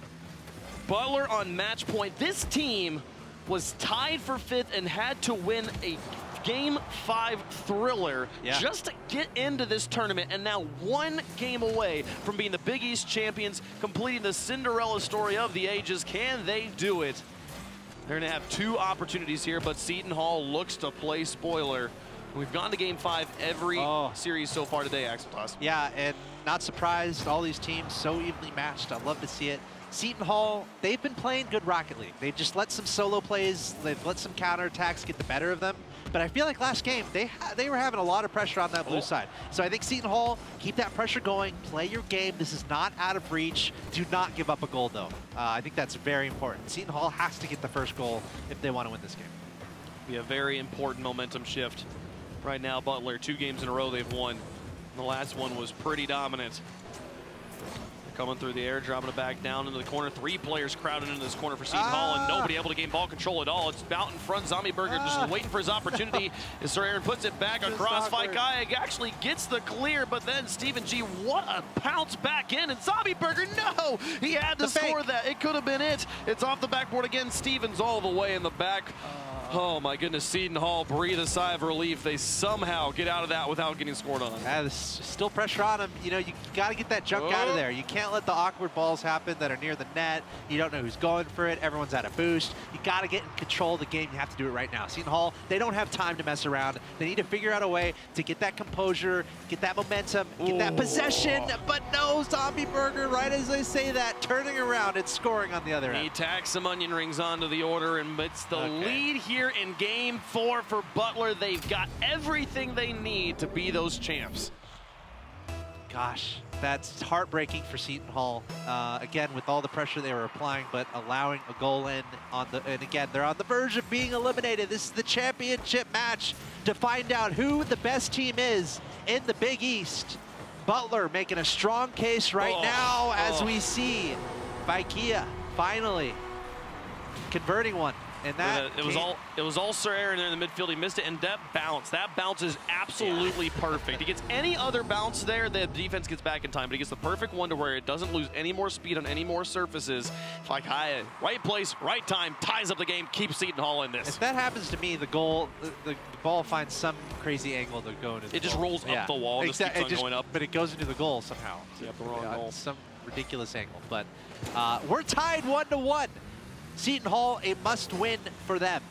And Vaikia just got that goal, so that could be a great opportunity to get some momentum, probably amping each other up, being like, all right, guys, we got this, let's go. Let's push this to game number 4. But now I feel like we're pretty even here. The ball, I think equal amount of time on both sides. There's a pass attempt to the middle from Steven G. He's going to stay on it.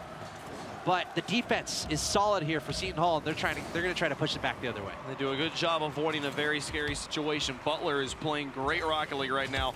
Steven G up off the wall, gets one, beats Breezy. Both missed. Now Three Vaikia, missed there. He's up into the corner. Sir Aaron goes first. Steven G rotating back into net, gets the save as well backwards. What a play. It's Captain Moose trying to get the pass intercepted by Steven. Sir Aaron boosting up, looking for the play. You got to convert those. You got to convert those opportunities. You're not going to get much of them. And when it's a series that's this close and this important, you can't let those go in. And Butler, I don't know how they didn't score that. It was a perfect pass, and they had a player in the air ready to finish it off, but just barely misreading it. So Seton Hall breathing a breath of fresh air there, as that was almost certainly a goal for Butler. I breathe a lot of fresh breath airs a lot. I try to. Back around the corner there. Oh, so many players commit. Sir Aaron alone with the ball. Now Breezy setting this one up high. He's got himself a saver medal so far. Approaching the final minute of game 4. Butler has had so many opportunities. It's been such a close game. Seton Hall has stopped them every point on the way. That nearly goes in, but doesn't happen. 2 players demolish each other. Oh no, but now they're flipping and flopping in the corner. Whose ball is it? This turned into a goal for Seton Hall last time. It could happen. The pressure is there for Seton Hall. They just had a great shot on target. I don't think there's a lot of boost available for Butler. There's another miss from the Butler side. Not a lot going on in that corner. Opportunity, but a whiff from Vaikia. And he's trying to figure out where the ball is. Now Breezy trying to play backup, but Butler and Steven able to push it to the corner, bringing it to the middle, and some defense going to happen from Seton Hall. But Seton Hall having trouble finding an opportunity. Are we going to get overtime? Only 20 seconds left. Looking like it right now, but you know Butler's going to try and finish this off right away. Sir Aaron back into the middle. Breezy picks this up. Zombie Burger gets demolished, but not before he clears it into the corner. Sir Aaron with the chase, looking for it in the final moment, setting it up. It's over the top of Stephen King. He's got to fall back. Here's Breezy into the corner. Out to his teammates, but it hits the ground. Overtime on that final drive. If Butler scores, Butler wins. Butler is a goal away from becoming our Big East champions here. Seton Hall needs a goal to send it to game number 5. Everything on the line here. 10 seconds into overtime. This game has been incredibly back and forth. Demos all over the place. This could truly go either way. Steven G setting this one up. Sir Aaron comes in. He's got Breezy on the challenge. Now back. They've got to fall back. A completely open net fight. Guy, does he hit the shot? He does. We go to game 5. Seton Hall stays alive. Gosh, Butler just a little bit over ambitious. They had 3 players forward there for some reason. No one back on defense. Vaikia able to take advantage. The ball was placed in a perfect spot right in front of him. And all that was in between him was the ball and the goal, and he's never going to miss that one. Seton Hall pushing this to a game 5. I love it. It's been game 5. Oh, yeah. Every match, I would feel a little cheated if somehow the finals didn't also go to game 5. We're going to make it all the way there. Oh, my goodness. What a back-and-forth affair. Zombie Burger with some fantastic plays. He has been the player for Butler. He's been leading things here. Steven G's been backing him up well. Yeah. Sir Aaron's on the rotation, but they didn't have it. They made the critical mistake in overtime. Now they're going to have to play 5 more minutes of clean Rocket League if they want to complete this story. Yeah, Steven G, the story of match 1 for Butler. Zombie Burger, though, stepping up in a huge way in that series and in this series that we're watching right now. And we're deadlocked. We're tied 2-2 going into a final game 5 to decide our Big East champion. I love it. I feel like this match has been so close. Whether it's solo plays that are having to happen for some of these players, looking for the team plays, looking for the really solid defense. These teams are so close right now. Like, again, just looking at that last game we just saw, the stats were nearly identical. 6 shots to 7. Everything very even across the board. You've gotten to watch these teams play quite a bit today. I want a prediction. Who's the Big East champion? I feel like I'll pick Butler here and pick them as going all the way. I think that's one of the most fun storylines, I guess. They barely win to get in here, and then they're able to win the thing. I think they can do it. My heart wants to say Butler, but oh man, Seton Hall's making the case for themselves these last few games. I think I got Butler on this. Zombie Burger's demos, I think, and his fakes. I'm loving it. Not necessarily the Zombie Burger, though. I don't know about that. And again, Steven G, just how much he was stepping up there in match number. You got to commit to the Zombie Burger life, man. It's gonna happen one of these days. All right, Captain Moose out of the top here. Can't get it past the Zombie. Faikaya back up to midfield. Steven trying, not making it happen. Now a setup. Here comes Breezy, shut down on the backboard. Zombie Burger got one touch, but couldn't find the second one. Sir Aaron will come in to close the gap, but actually whiffs the ball. It'll be Steven. Everybody on Seton Hall respecting Butler and assuming they would make those challenges despite multiple whiffs in a row. And again, very close here.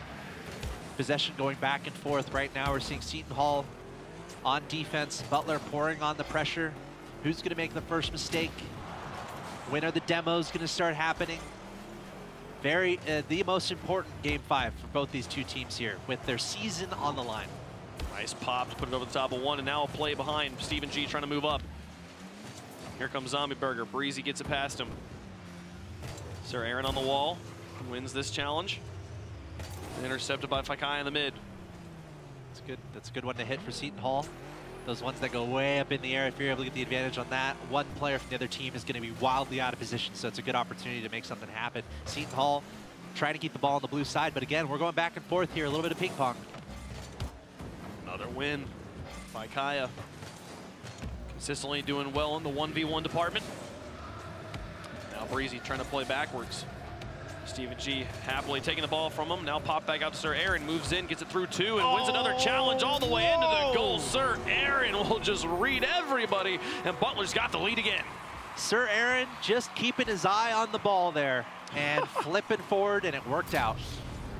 That's literally all you can say about that. That's so tough for Seton Hall. He clearly pulled out his TI-98. Was like, all right, carry the 1, and yeah, I'll just need to be right here. There it is. That's so tough for Seton Hall, though. Like, you have everyone there on defense in a good position, but the ball just somehow squeaks through. Off the backboard. So Seton Hall on the edge right now. Butler in a great spot, up 1-0. We've seen this happen in championship play before. Will this be low scoring? Will this be all Butler needs? There's a good chance of it. They've just got to play really solid defense and not make any mistakes. I don't know. Butler's had the lead quite a few times in this series and sacrificed it to Seton Hall. I don't know if they're playing from ahead has been working out as Captain Moose goes it back into the corner. Steven gets it away from Breezy. Faikaya is there, but Zombie Burger wins the challenge. Now breaking away down the field. Does he have enough boost? Breezy, what was that? It's towards the goal. Faikaya makes the save on the goal line, and Breezy will get the clear. A crazy play that still has not resulted in another goal.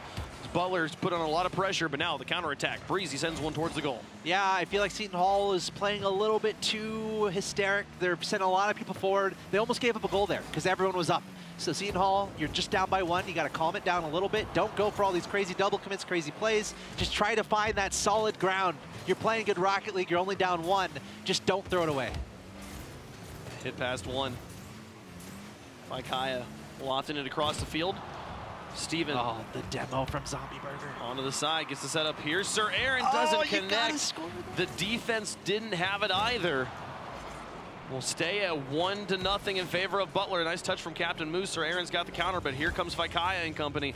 Past 1, Breezy over to the side. He intercepts, kind of bumped into Captain Moose, but still manages to get it towards the goal. No immediate pressure coming out of the net from Butler. One demolition. Send high, looking for a second one, but it's not going to happen. Sir Aaron gets balled, but they can't make it into the net. Zombie Burger slams the door. Faikaya with another shot, and this one wide too. Breezy now, back in the middle. Zombie Burger trying to pass out, intercepted. Captain Moose and Breezy trying to work together. Zombie Burger's got the read. Can't get it past Vaikaya. In the final minute, Butler up by 1. Butler trying to achieve history here. They went 5-7 in the regular season. They had a losing record. They barely got into this tournament through a tiebreaker. Oh. They took down the #1 seed, and now they're 45 seconds away from being our Big East Rocket League champions. Can they hold on? For now, Butler just trying to play lockdown mode. There's an opportunity from Seton Hall. They're trying to do anything they can. There is no time left. We need to see an opportunity converted here for Seton Hall, or Butler will be our Big East champions. Zombie Burger putting it back down to the box. Captain Moose makes the save. Sir Aaron turns back around, looks for the shot, gets blocked by Breezy and Steven G now trying to get the read. Captain Moose is up, but Sir Aaron on the rotation. Steven G putting it into the corner. All 3 went. That was a big commitment there. Final 12 seconds. Sir Aaron onto the wall. Zombie Burger in the midfield. Seton Hall needing to find a goal, but not even having ball control right now. A miss from Steven G could possibly open it up. Breezy's got to keep this one alive. He drives past the ball, and that's it. Butler takes the victory. What a game. What a story. From the brink of elimination, they come back in 20 games to become the champions of the Big East. Okay, sure. Why not? Butler, the longest lasting roster in the Big East. They've been together since before the spring season. This team rising up on when they absolutely have to. They had a losing record in the regular season. They barely got into this tournament. They went up against the #1 seed. They were down 2-0 against the #1 seed in the match that we saw earlier today, on the verge of being eliminated. But as they say, this is Collegiate Rocket League. Anything can happen. And Butler, what do they call it? Cinderella? They had to play an extra series over everybody else in this tournament. They had, after the end of the regular season, they had to play 20 full games to become the champs. They pulled off the impossible. And oh my goodness, it was none other than Steven G and Zombie Burger doing all the work on the offense. Sir Aaron kept them alive in that reverse sweep against DePaul on the defense. And oh my goodness, Butler, they can be proud. What a game, what a series. Beautiful Rocket League today. And by the way, I was right. Gordon Hayward did go to Butler University. That's fantastic. Thank you. I was very worried about that, but he did. And I think that was one of the tournaments that they really made a deep run in the March Madness. So speaking of madness, December Madness here, as Butler able to pull off a Cinderella story. If people remember 2008 to 2010 Butler college basketball there. Very similar tones here as they're able to make the comebacks happen, make the upsets happen. And Butler, your Big East champions. Absolutely, and nobody would have predicted it. Everyone was writing them off before the day started, and they pull it out of nowhere. Oh my gosh.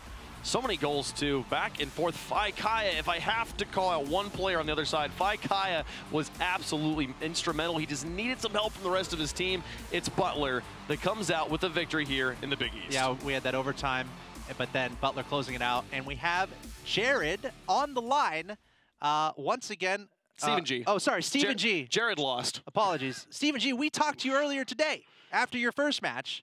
And you were so calm and cool and collected, and you look the exact same right now. Talk to me, man. You just won. Your team are the Big East champions. You had a losing record. You guys were losers, no offense. In the regular season, you had a losing record. But then bringing it back, winning the 5-game series against St. John's to get here, taking down DePaul. How you feeling, man? Feeling good, feeling good. I look calm, but definitely was jumping around inside during that last match, especially. Yeah, talk to us about that. The last game in particular, how's it feeling when you knew you guys were winning? Tell us about the comms and your reactions.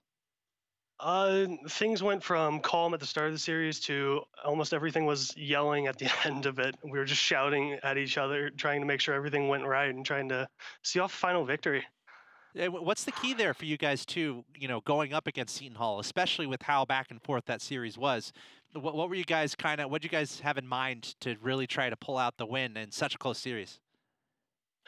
Well, we knew from prior scouting and playing against them a couple times that their main game is 1v1 and murdering us with flicks. So once we found a way to counter that, it was just kind of grinding out the results. As you can tell, it wasn't pretty, but we got the wins. Go team. Man, you guys, you get the victory here. Tell me, how do you guys celebrate a victory like this in Butler? That's a good question. It's day before finals, so not too much celebrating going on. Oh, man. Maybe you can celebrate after finals. Celebrate the good grades and the good win there. Congratulations, bud. Absolutely. Thanks. Hey, and you want to speak toward your teammates a little bit. For me in particular, I feel like Zombie Burger really stepped up in a huge way. I think you guys each stepped up in your own ways. Can you talk about just the team dynamic and your teammates now that you guys are the champions? Yeah, Zombie, or Matt as we like to call him, he kind of went from struggling to hit the ball in that first series, and he was even admitting it in the comms, to being a key player, overtaking me in the offensive perspective. And Sir Aaron kind of was always that wild card for our team, and he stepped up in a big way today, especially defensively, as you guys were mentioning. Well, awesome, Steven. Thanks for talking to us. What's next for you, man? You're now the Big East champion. Are you going to go for RLCS now? Or are you going to go beat everyone else in other games? What's the plan for you from here?